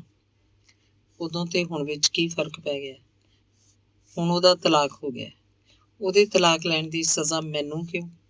ਨਹੀਂ ਹਰੀ, ਸਜ਼ਾ ਤੈਨੂੰ ਨਹੀਂ। ਤੂੰ ਮੈਨੂੰ ਬੜਾ ਖੁਸ਼ ਰੱਖਿਆ, ਕਦੀ ਕੁਝ ਨਹੀਂ ਕਿਹਾ। ਸਾਡੀ ਲੜਾਈ ਵੀ ਕਦੀ ਨਹੀਂ ਹੋਈ, ਪਰ ਕਿਵੇਂ ਦੱਸਾਂ ਕਿ ਮੈਂ ਤੇਰੇ ਨਾਲ ਗੱਲਾਂ ਕਰਨ ਨੂੰ ਕਿੰਨਾ ਤਰਸਦੀ ਸੀ। ਕਿਵੇਂ ਤੇਰੇ ਨਾਲ ਘੁੰਮਣ ਫਿਰਨ ਨੂੰ ਨਾ ਸਹੀ, ਪਰ ਸੰਗੀਤ ਬਾਰੇ ਗੱਲਾਂ ਕਰਨ ਨੂੰ ਮਨ ਕਰਦਾ ਸੀ। ਪਰ ਤੈਨੂੰ ਸੁਰਾਂ ਦੀ ਪਛਾਣ ਹੀ ਕਾਈ ਨਹੀਂ। ਤੂੰ ਤੇ ਆਪ ਕਹਿੰਦਾ ਮੇਰੇ ਕੰਨ ਸੁਰ ਨਹੀਂ ਪਛਾਣ ਸਕਦੇ। ਲੈਨਨ ਦੇ ਮਰਨ ਨਾਲ ਮੇਰਾ ਮਨ ਉਦਾਸ ਸੀ, ਕਿਸੇ ਆਸਰੇ ਦੀ ਲੋੜ ਸੀ। ਫਿਰ ਉਹ ਆਸਰਾ ਮੈਨੂੰ ਮਿਲ ਗਿਆ। ਡੇਵਿਡ ਨੇ ਮੈਨੂੰ ਪ੍ਰਪੋਜ਼ ਕੀਤਾ ਤੇ ਮੈਂ ਉਹਦੀ ਗੱਲ ਮੰਨ ਲਈ ਹੈ। ਮਾਤਾ ਜੀ ਨੂੰ ਕੀ ਕਹੀਏ? ਇਹ ਤੇਰੀ ਪ੍ਰੋਬਲਮ ਹੈ, ਤੇ ਪ੍ਰਤਾਪ, ਉਹ ਵੀ ਤੇਰੀ ਪ੍ਰੋਬਲਮ ਹੈ। ਇੰਜ ਲੱਗਾ ਜਿਵੇਂ ਉਹਦਾ ਛੁਟਕਾਰਾ ਹੋ ਗਿਆ ਹੋਵੇ। ਮਾਤਾ ਜੀ ਤੋਂ, ਪ੍ਰਤਾਪ ਤੋਂ ਹੀ ਨਹੀਂ, ਸਗੋਂ ਮਮਤਾ ਤੋਂ ਵੀ। ਮਮਤਾ ਦੀ ਜ਼ਿੰਮੇਵਾਰੀ ਤੋਂ, ਸ਼ਾਇਦ ਬਾਲ ਦੇ ਪਾਲਣ ਬਾਰੇ ਚਿਤਵ ਕੇ ਹੀ ਉਹ ਘਬਰਾ ਗਈ ਹੋਵੇ ਤੇ ਡੇਵਿਡ ਦੀ ਪ੍ਰਪੋਜ਼ਲ ਮੰਨ ਲਈ ਹੋਵੇ। ਇਹ ਸੋਚਾਂ ਬਾਰ-ਬਾਰ ਆਈਆਂ, ਪਰ ਹੋ ਕੁਝ ਨਹੀਂ ਸੀ ਸਕਦਾ। ਸ਼ਾਇਦ ਮੇਰੇ ਨਾਲ ਰਹਿਣ ਦੀਆਂ ਸਾਰੀਆਂ ਜ਼ਿੰਮੇਵਾਰੀਆਂ ਤੋਂ ਛੁਟਕਾਰਾ ਹਾਸਲ ਕਰਨ ਦਾ ਇਹੋ ਹੀ ਸਭ ਤੋਂ ਸੌਖਾ ਤੇ ਉਹਦੇ ਲਈ ਸੁਹਾਵਣਾ ਤਰੀਕਾ ਸੀ। ਕੀ ਰੀਤਾ ਜ਼ਿੰਦਗੀ ਦੀਆਂ ਜ਼ਿੰਮੇਵਾਰੀਆਂ ਤੋਂ ਭੱਜਣ ਵਾਲੀ ਔਰਤ ਸੀ? ਪਿਆਰ ਜਾਂ ਮਮਤਾ ਦੀ ਕੋਈ ਥਾਂ ਨਹੀਂ ਸੀ। ਮੇਰੇ ਨਾਲ ਉਹਦੀ ਜ਼ਿੰਦਗੀ ਇੱਕ ਲੰਮੀ ਲਿਵ ਇਨ ਹੀ ਸੀ। ਅੰਗ 42। ਵਾਪਸੀ ਤੇ ਸੋਚਦਾ ਆਇਆ, ਮਾਤਾ ਜੀ ਨੂੰ ਦੱਸਾਂ ਕਿ ਨਾ? ਦੱਸਣਾ ਤੇ ਪੈਣਾ ਹੀ ਸੀ। ਬੱਕਰੇ ਦੀ ਮਾਂ ਕਦ ਤੱਕ ਖੈਰ ਮਨਾਏਗੀ? ਪਰ ਉਹਨਾਂ ਨੂੰ ਸਾਰੀ ਗੱਲ ਸਮਝਾਵਾਂਗਾ ਕਿਵੇਂ? ਕੀ ਕਹਾਂਗਾ? ਉਹਦਾ ਯਾਰ ਸੁੱਤਾ ਜਾਗ ਪਿਆ। ਉਹਦੇ ਯਾਰ ਨੇ ਵਿਆਹ ਲਈ ਕਿਹਾ। ਮੈਨੂੰ ਤੇ ਇਸ ਗੱਲ ਦਾ ਪਤਾ ਹੈ ਕਿ ਅਮਰੀਕਾ 'ਚ ਇਹੋ ਜਿਹੀਆਂ ਕਹਾਣੀਆਂ ਪੈਂਦੀਆਂ ਹੀ ਰਹਿੰਦੀਆਂ। ਮੇਰੇ ਨਾਲ ਹੀ ਇੱਕ ਕਹਾਣੀ ਪੈਣੀ ਸੀ। ਪਹਿਲਾਂ ਸ਼ੀਲਾ ਨੇ ਯਾਰ ਬਣਾਇਆ, ਉਹ ਗਈ, ਹੁਣ ਇਹਦਾ ਯਾਰ ਨਿਕਲ ਆਇਆ। ਇਹ ਵੀ ਜਾਣ ਲਈ ਤਿਆਰ ਹੈ। ਨਾਲ ਦੀ ਸੀਟ ਤੇ ਬੈਠੀ ਰੀਤਾ ਚੁੱਪ ਸੀ। ਇੱਕ ਦੋ ਵਾਰੀ ਉਹਨੇ ਮੇਰੇ ਵੱਲ ਤੱਕਿਆ। ਸਹੀ ਤਾਂ ਕੀਤਾ, ਪਰ ਮੈਂ ਧੌਣ ਮੋੜ ਕੇ ਉਹਦੇ ਵੱਲ ਨਹੀਂ ਤੱਕਿਆ। ਮਨ ਤੇ ਬੋਝ ਸੀ, ਇਹਨੇ ਚਲੇ ਜਾਣਾ, ਪਰ ਕਰਾਂ ਕੀ? ਕੋਈ ਚਾਰਾ ਨਹੀਂ, ਕੋਈ ਰਾਹ ਨਹੀਂ। ਘਰ ਅਪੜੇ। ਮਾਤਾ ਜੀ ਜਾਗ ਪਏ ਸਨ। ਪ੍ਰਤਾਪ ਲਈ ਦੁੱਧ ਦੀ ਬੋਤਲ ਪਏ ਬਣਾਉਂਦੇ ਸਨ। ਰੋਟੀ? ਉਹਨਾਂ ਪੁੱਛਿਆ। ਨਹੀਂ, ਮੈਂ ਤੇ ਨਾਲ ਹੀ ਲੈ ਗਿਆ ਸੀ। ਤੇ ਇਹ ਤੇਰੇ ਨਾਲ ਨਹੀਂ ਗਈ ਸੀ? ਇਹ ਤੇਰੇ ਨਾਲ ਗਈ ਸੀ? ਪੰਜਾਬੀ 'ਚ ਪੁੱਛਿਆ। ਇਹ ਸਵਾਲ ਰੀਤਾ ਨੂੰ ਸਮਝ ਨਹੀਂ ਸੀ ਲੱਗ ਸਕਦਾ। ਮਾਤਾ ਜੀ ਨੇ ਉਹਦਾ ਨਾਂ ਨਹੀਂ ਸੀ ਲਿਆ। ਰੀਤਾ ਕਮਰੇ 'ਚ ਚਲੀ ਗਈ। ਮੇਰਾ ਵੀ ਜੀ ਕਰੇ ਕਿ ਉਹਦੇ ਮਗਰ ਕਮਰੇ 'ਚ ਚਲਾ ਜਾਵਾਂ, ਪਰ ਉੱਥੇ ਜਾ ਕੇ ਕੀ ਕਰਾਂਗਾ? ਉਹਨੇ ਜਾਂ ਰਿਕਾਰਡ ਲਾ ਲੈਣੇ ਨੇ ਜਾਂ ਇੱਧਰੋਂ ਉੱਧਰੋਂ ਨਿੱਕ ਸੁੱਖ ਸਾਂਭਦੇ ਰਹਿਣਾ। ਕੋਈ ਗੱਲ ਨਹੀਂ ਹੋਣੀ। ਮੇਰਾ ਜੀ ਕੀਤਾ ਉਹਨੂੰ ਕਹਾਂ, ਜੋ ਮਰਜ਼ੀ ਹੈ ਲੈ ਜਾ, ਪਰ ਇਹ ਕਹਿਣ ਲਈ ਵੀ ਕਮਰੇ 'ਚ ਜਾਣਾ ਪੈਣਾ ਸੀ। ਮੈਂ ਤੇ ਮਾਤਾ ਜੀ ਪ੍ਰਤਾਪ ਦੇ ਕਮਰੇ 'ਚ ਚਲੇ ਗਏ। ਲੱਤਾਂ ਬਾਹਾਂ ਮਾਰਦਾ ਬੜਾ ਪਿਆਰਾ ਪਿਆ ਲੱਗਦਾ ਸੀ। ਹੁਣ ਤੂੰ ਅਮਰੀਕਨ ਬਣੇਗਾ? ਮੈਂ ਦਿਲ 'ਚ ਸੋਚਿਆ। ਉਹਦੀਆਂ ਬੁੱਲੀਆਂ ਨੂੰ ਛੇੜਿਆ। ਸ਼ੈਤਾਨ ਮੁਸਕਰਾਇਆ। ਮੇਰੇ ਬੁੱਲਾਂ ਤੇ ਵੀ ਮੁਸਕਾਨ ਸੀ। ਨਿੱਕਾ ਜਿਹਾ ਹੌਕਾ ਲੈ ਕੇ ਮੈਂ ਆਪਣੇ ਕਮਰੇ ਵੱਲ ਹੋਇਆ। ਇੱਕ ਵਾਰੀ ਮੇਰੇ ਮਨ 'ਚ ਆਈ, ਤਲਾਕ ਤੋਂ ਨਾ ਕਰ ਦਿਆਂ, ਫਿਰ ਖਿਆਲ ਆਇਆ ਵਕੀਲਾਂ ਹੱਥੋਂ ਉੱਜੜ ਜਾਵਾਂਗੇ। ਜੇ ਨੇ ਮਨ 'ਚ ਧਾਰ ਹੀ ਲਿਆ ਤਾਂ ਹੁਣ ਮੁੜਨ ਨਹੀਂ ਲੱਗੀ। ਇੱਕ ਵਾਰੀ ਪੁੱਛ ਵੇਖਾਂ ਸੂ ਕਿ ਸੱਚੀ ਇਹਨੇ ਚਲੇ ਜਾਣਾ। ਕੀ ਫਾਇਦਾ ਪੁੱਛਣ ਦਾ, ਜੇ ਮਨ 'ਚ ਪਿਆਰ ਹੋਵੇ ਤਾਂ ਬੰਦਾ ਇਹ ਗੱਲ ਸੋਚੇ ਹੀ ਨਾ। ਪਰ ਜਾਪਦਾ ਇੱਥੇ ਪਿਆਰ ਨਾਂ ਦੀ ਚੀਜ਼ ਹੈ ਹੀ ਨਹੀਂ, ਗੁਜ਼ਾਰਾ ਹੀ ਹੈ। ਜੇ ਪਿਆਰ ਹੋਵੇ ਤਾਂ ਇਹੋ ਜਿਹਾ ਫੈਸਲਾ ਲੈਣ ਵੇਲੇ ਬੰਦਾ 1000 ਵਾਰ ਸੋਚੇ, ਕਿਸੇ ਤਣਾਅ 'ਚੋਂ ਲੰਘੇ। ਪਰ ਰੀਤਾ ਨੇ ਤਾਂ ਇੰਝ ਗੱਲ ਕੀਤੀ ਹੈ ਜਿਵੇਂ ਕੱਪੜਾ ਲਾ ਕੇ ਸੁੱਟ ਦੇਣਾ ਹੋਵੇ, ਜਾਂ ਜਿਵੇਂ ਹਿੰਦੁਸਤਾਨ 'ਚ ਕਹਿੰਦੇ ਨੇ ਜੁੱਤੀ ਬਦਲ ਲਈ ਹੋਵੇ। ਪਰ ਉਹ ਤੇ ਔਰਤਾਂ ਲਈ ਕਹਿੰਦੇ ਨੇ, ਇੱਥੇ ਤੇ ਇਹਨੇ ਮੈਨੂੰ ਪੈਰ ਦੀ ਜੁੱਤੀ ਬਣਾ ਛੱਡਿਆ। ਹੌਲੀ ਹੌਲੀ ਦਿਨ ਬੀਤਦਾ ਗਿਆ। ਬੇਬੀ ਸਕੂਲੋਂ ਆ ਗਈ। ਰੀਤਾ ਅੰਦਰੋਂ ਬਾਹਰ ਨਹੀਂ ਨਿਕਲੀ। ਅੱਗੇ ਉਹ ਜੇ ਪਹਿਲਾਂ ਹੀ ਘਰ ਹੋਵੇ ਤਾਂ ਬੇਬੀ ਨੂੰ ਖਾਣ ਲਈ ਪਰੋਸ ਦਿੰਦੀ ਸੀ। ਜੇ ਘਰੇ ਨਾ ਹੋਵੇ ਤਾਂ ਬੇਬੀ ਆਪੇ ਹੀ ਖਾਣਾ ਪਰੋਸ ਲੈਂਦੀ ਸੀ। ਅਸਲ 'ਚ ਜੇ ਘਰ 'ਚ ਬਾਜ਼ਾਰ ਦੀ ਬਣੀ ਹੋਈ ਕੋਈ ਚੀਜ਼ ਹੋਵੇ ਤਾਂ ਫਰਿੱਜ 'ਚੋਂ ਕੱਢਿਆ, ਓਵਨ 'ਚ ਗਰਮ ਕੀਤਾ ਤੇ ਚੱਲ ਮੇਰੇ ਭਾਈ। ਅੱਜ ਮੈਂ ਵੀ ਘਰੇ ਸੀ, ਰੀਤਾ ਵੀ ਘਰੇ ਸੀ ਤੇ ਮਾਤਾ ਜੀ। ਬੇਬੀ ਆਈ ਸਹੀ ਕਰਕੇ। ਮਾਤਾ ਜੀ ਨੇ ਰਸੋਈ 'ਚ ਆ ਕੇ ਗੁੱਡੀ ਨੂੰ ਪੁੱਛਿਆ, ਵਾਟ ਯੂ ਈਟ? ਮਾਤਾ ਜੀ ਦੀ ਅੰਗਰੇਜ਼ੀ ਸੁਣ ਕੇ ਗੁੱਡੀ ਮੁਸਕਰਾਈ ਤੇ ਦਾਦੀ ਦੇ ਗਲ ਬਾਹਾਂ ਪਾ ਕੇ ਕਹਿਣ ਲੱਗੀ, ਦਾਦੀ, not what you eat, but what will you eat? ਚੰਗਾ ਬਾਬਾ ਚੰਗਾ, ਵੱਡੀ ਪੜਾਕੂ। ਇਹ ਦੱਸ, what you eat? No ਦਾਦੀ, I'll cook myself. Okay. ਮਾਤਾ ਜੀ ਨੇ ਇੱਥੇ ਆ ਕੇ ਓਕੇ ਕਹਿਣਾ ਤੇ ਸਿੱਖ ਹੀ ਲਿਆ ਸੀ। ਮੈਂ ਓਕੇ ਸੁਣ ਕੇ ਮੁਸਕਰਾਇਆ। ਇੰਝ ਲੱਗਾ ਜਿਵੇਂ ਬੇਬੀ ਦੇ ਆਉਣ ਨਾਲ ਤੇ ਓਕੇ ਨਾਲ ਮੇਰੀ ਟੈਨਸ਼ਨ ਘਟ ਗਈ ਹੋਵੇ। ਮਨ ਵੀ ਕਿਹੋ ਜਿਹਾ, ਕਦੀ ਤੋਲਾ ਕਦੇ ਮਾਸਾ। ਇੱਕਦਮ ਇੰਝ ਲੱਗਾ ਜਿਵੇਂ ਮੇਰੇ ਮਨ ਨੇ ਫੈਸਲਾ ਕਰ ਲਿਆ ਹੋਵੇ ਕਿ ਜੋ ਹੁੰਦਾ ਹੋਣ ਦਿਓ, ਮਾਤਾ ਜੀ ਨੂੰ ਮੈਂ ਆਪੇ ਸਮਝਾ ਲਾਂਗਾ। ਪ੍ਰਤਾਪ ਦੇ ਇੱਥੇ ਰਹਿਣ ਦਾ ਫੈਸਲਾ ਵੀ ਹੁਣ ਬਾਅਦ 'ਚ ਹੋਏਗਾ। ਪਰ ਮੈਂ ਕੀ ਪ੍ਰਤਾਪ ਨੂੰ ਇਕੱਲਾ ਸਾਂਭ ਲਵਾਂਗਾ? ਕੀ ਮੈਂ ਬੇਬੀ ਸਿਟਰ ਦੀ ਤਨਖਾਹ ਦੇ ਸਕਾਂਗਾ? ਕੀ ਤਨਖਾਹ ਦੇ ਖਰਚੇ ਸਦਕਾ ਮੈਂ ਪ੍ਰਤਾਪ ਨੂੰ ਵਾਪਸ ਭੇਜ ਦਿਆਂਗਾ? ਕੀ ਪੁੱਤਰ ਦੀ ਤਮੰਨਾ ਇਸ ਔਖਿਆਈ ਸਾਹਮਣੇ ਢਹਿ ਢੇਰੀ ਹੋ ਜਾਏਗੀ? ਕੀ ਮਤਰੇਈਆਂ ਦੀ ਲੋੜ ਬਾਲਾਂ ਨੂੰ ਪਾਲਣ ਵਾਸਤੇ ਹੁੰਦੀ ਹੈ ਜਾਂ ਆਪਣੇ ਸਰੀਰ ਦੀ ਲੋੜ ਪੂਰੀ ਕਰਨ ਲਈ? ਮੇਰੀ ਸੋਚ ਕਿੱਥੇ ਖੜੀ ਹੈ? ਚਾਹ ਵੇਲੇ ਸਾਰੇ ਮੇਜ਼ ਦੁਆਲੇ ਇਕੱਠੇ ਹੋਏ। ਰੀਤਾ ਵੀ ਆ ਗਈ। ਬੇਬੀ ਉਹਨੂੰ ਬੁਲਾ ਲਿਆਈ ਸੀ। ਉਹ ਰੀਤਾ ਨੂੰ ਰੀਤਾ ਕਰਕੇ ਬੁਲਾਉਂਦੀ ਸੀ ਜਾਂ ਆਂਟੀ ਕਰਕੇ। ਚਾਹ ਨਾਲ ਬਿਸਕਿਟ ਸਨ। ਹਿੰਦੁਸਤਾਨੀਆਂ ਨੂੰ ਇੱਥੋਂ ਦੇ ਬਿਸਕਿਟ ਸੁਆਦੀ ਨਹੀਂ ਲੱਗਦੇ। ਉਹ ਕਹਿੰਦੇ ਨੇ ਅਮਰੀਕਾ ਨੂੰ ਬਿਸਕਿਟ ਬਣਾਉਣੇ ਹੀ ਨਹੀਂ ਆਉਂਦੇ। ਅਸਲ 'ਚ ਹਿੰਦੁਸਤਾਨੀਆਂ ਨੂੰ ਅੰਗਰੇਜ਼ਾਂ ਦੇ ਬਣਾਏ ਬਿਸਕਿਟਾਂ ਦਾ ਸਵਾਦ ਪਿਆ ਹੋਇਆ। ਇੱਥੇ ਰਾਤ ਦੀ ਰੋਟੀ ਇਸ ਵਕਤੇ ਖਾ ਲੈਂਦੇ ਨੇ। ਬਾਹਲੀ ਦੇਰ ਵੀ ਹੋਵੇ ਤਾਂ 7 ਵਜੇ ਤਾਈਂ ਵਿਹਲੇ ਹੋ ਕੇ ਟੀਵੀ ਦੇਖਦੇ ਨੇ। ਸਵੇਰੇ ਸਕੂਲ ਜਾਂ ਦਫ਼ਤਰ ਜਾਣ ਦੇ ਹਿਸਾਬ ਨਾਲ ਸੌਂ ਜਾਂਦੇ ਨੇ। ਮਾਤਾ ਜੀ ਪ੍ਰਤਾਪ ਨੂੰ ਸਾਂਭਦੇ ਰਹੇ। ਰੀਤਾ ਨੇ ਪ੍ਰਤਾਪ ਨੂੰ ਦਵਾਈ ਪਿਆਈ, ਖੰਘ ਦੀ ਦਵਾਈ ਜਿਹੀ।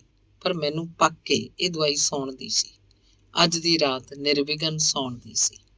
ਜਦੋਂ ਕਮਰੇ 'ਚ ਵੜੇ ਫਿਰ ਖਾਮੋਸ਼ੀ ਸੀ। ਟੀਵੀ ਬੰਦ ਸੀ। ਇੱਕ ਨੁੱਕਰ 'ਚ ਲੈਂਪ ਸਟੈਂਡ ਜਗਦਾ ਪਿਆ ਸੀ। ਮੱਧਮ ਚਾਨਣ 'ਚ ਮੈਂ ਨਾਈਟ ਸੂਟ ਪਾ ਲਿਆ।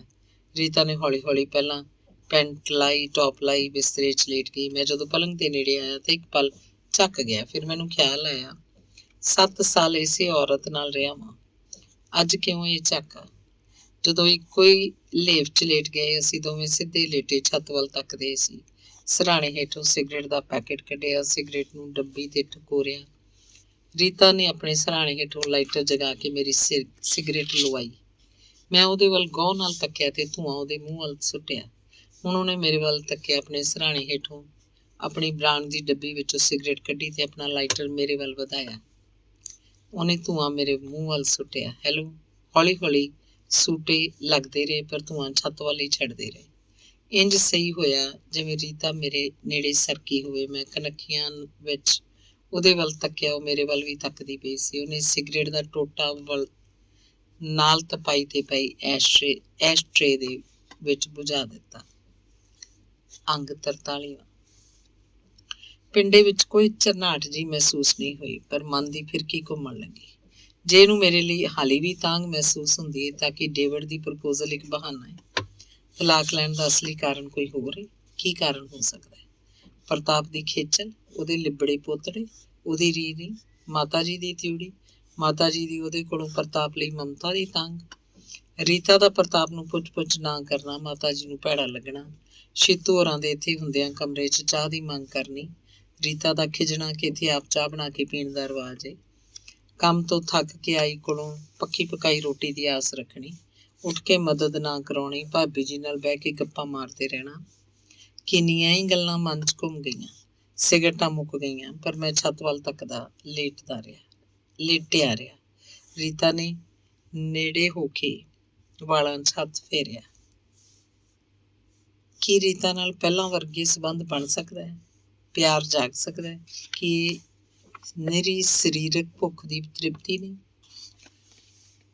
ਕੀ ਮੈਂ ਭੁੱਲ ਸਕਦਾ ਕਿ ਇਹਨੇ ਪ੍ਰਤਾਪ ਨੂੰ ਕਿਵੇਂ ਰੱਖਿਆ, ਮਾਤਾ ਜੀ ਦੀਆਂ ਗੱਲਾਂ ਦਾ ਗੁੱਸਾ ਕੀਤਾ? ਸ਼ਾਇਦ ਇਹ ਸਾਰੀਆਂ ਗੱਲਾਂ ਮਨ ਵਿੱਚ ਨਾ ਆਉਂਦੀਆਂ ਜੇਕਰ ਤਲਾਕ ਦੀ ਗੱਲ ਨਾ ਹੁੰਦੀ। ਇਹਦਾ ਮਨ ਨਾ ਉਖੜਦਾ, ਇਹਨੇ ਪ੍ਰਤਾਪ ਨੂੰ ਮਮਤਾ ਦਿੱਤੀ ਹੁੰਦੀ। ਪਰ ਕਹਿੰਦੇ ਨੇ ਮਮਤਾ ਜ਼ਬਰਦਸਤੀ ਦੀ ਭਾਵਨਾ ਨਹੀਂ, ਕੁਦਰਤੀ ਹੁੰਦੀ ਹੈ। ਪਰ ਹੋਵੇ ਤਾਂ ਜੇ ਅੰਦਰਾਂ ਦਾ ਸੰਬੰਧ ਹੋਵੇ, ਜੇ ਬੱਚੇ ਲਈ ਲਿਲਕ ਹੋਵੇ। ਰੀਤਾ 'ਚ ਇਹ ਦੋਵੇਂ ਗੱਲਾਂ ਹੈ ਹੀ ਨਹੀਂ ਸੀ, ਪੱਕਾ ਪਤਾ ਨਹੀਂ। ਹੁਣ ਮੈਨੂੰ ਇਹ ਜੋ ਟੋਂਦੀ ਪਈ ਹੈ, ਇਹਦਾ ਕੀ ਅਰਥ ਹੈ? ਜੇ ਕਹਾਂ ਤਾਂ ਮੇਰੇ ਕੋਲ ਰਹਿ ਜਾਏਗੀ, ਪਰ ਜੇ ਰਹਿਣਾ ਹੁੰਦਾ ਤਾਂ ਸ਼ਾਇਦ ਤਲਾਕ ਦੀ ਗੱਲ ਹੀ ਨਾ ਕਰਦੀ। ਜੇ ਮੇਰੇ ਤਾਈਂ ਪਿਆਰ ਹੁੰਦਾ ਤਾਂ ਵੀ ਤਲਾਕ ਦੀ ਗੱਲ ਨਾ ਕਰਦੀ। ਹੁਣ ਜੇ ਇਹਨੇ ਤਲਾਕ ਦੀ ਗੱਲ ਕਰ ਹੀ ਲਈਏ ਤਾਂ ਇਹਦਾ ਕੀ ਮਤਲਬ ਹੈ? ਮਨ ਨਾਲੋਂ ਤਨ ਅਗੇਰੇ ਹੋ ਗਿਆ, ਮਨੋਂ ਹੋਰ ਤਨੋਂ ਹੋਰ। ਫਿਰਕੀ ਘੁੰਮਦੀ ਰਹੀ, ਪਰ ਕਿਸੇ ਨਤੀਜੇ ਤੇ ਪਹੁੰਚਣ ਨਾਲੋਂ ਪਹਿਲਾਂ ਹੀ ਤਨ ਦੀ ਫਿਰਕੀ ਘੁੰਮਣ ਲੱਗ ਪਈ।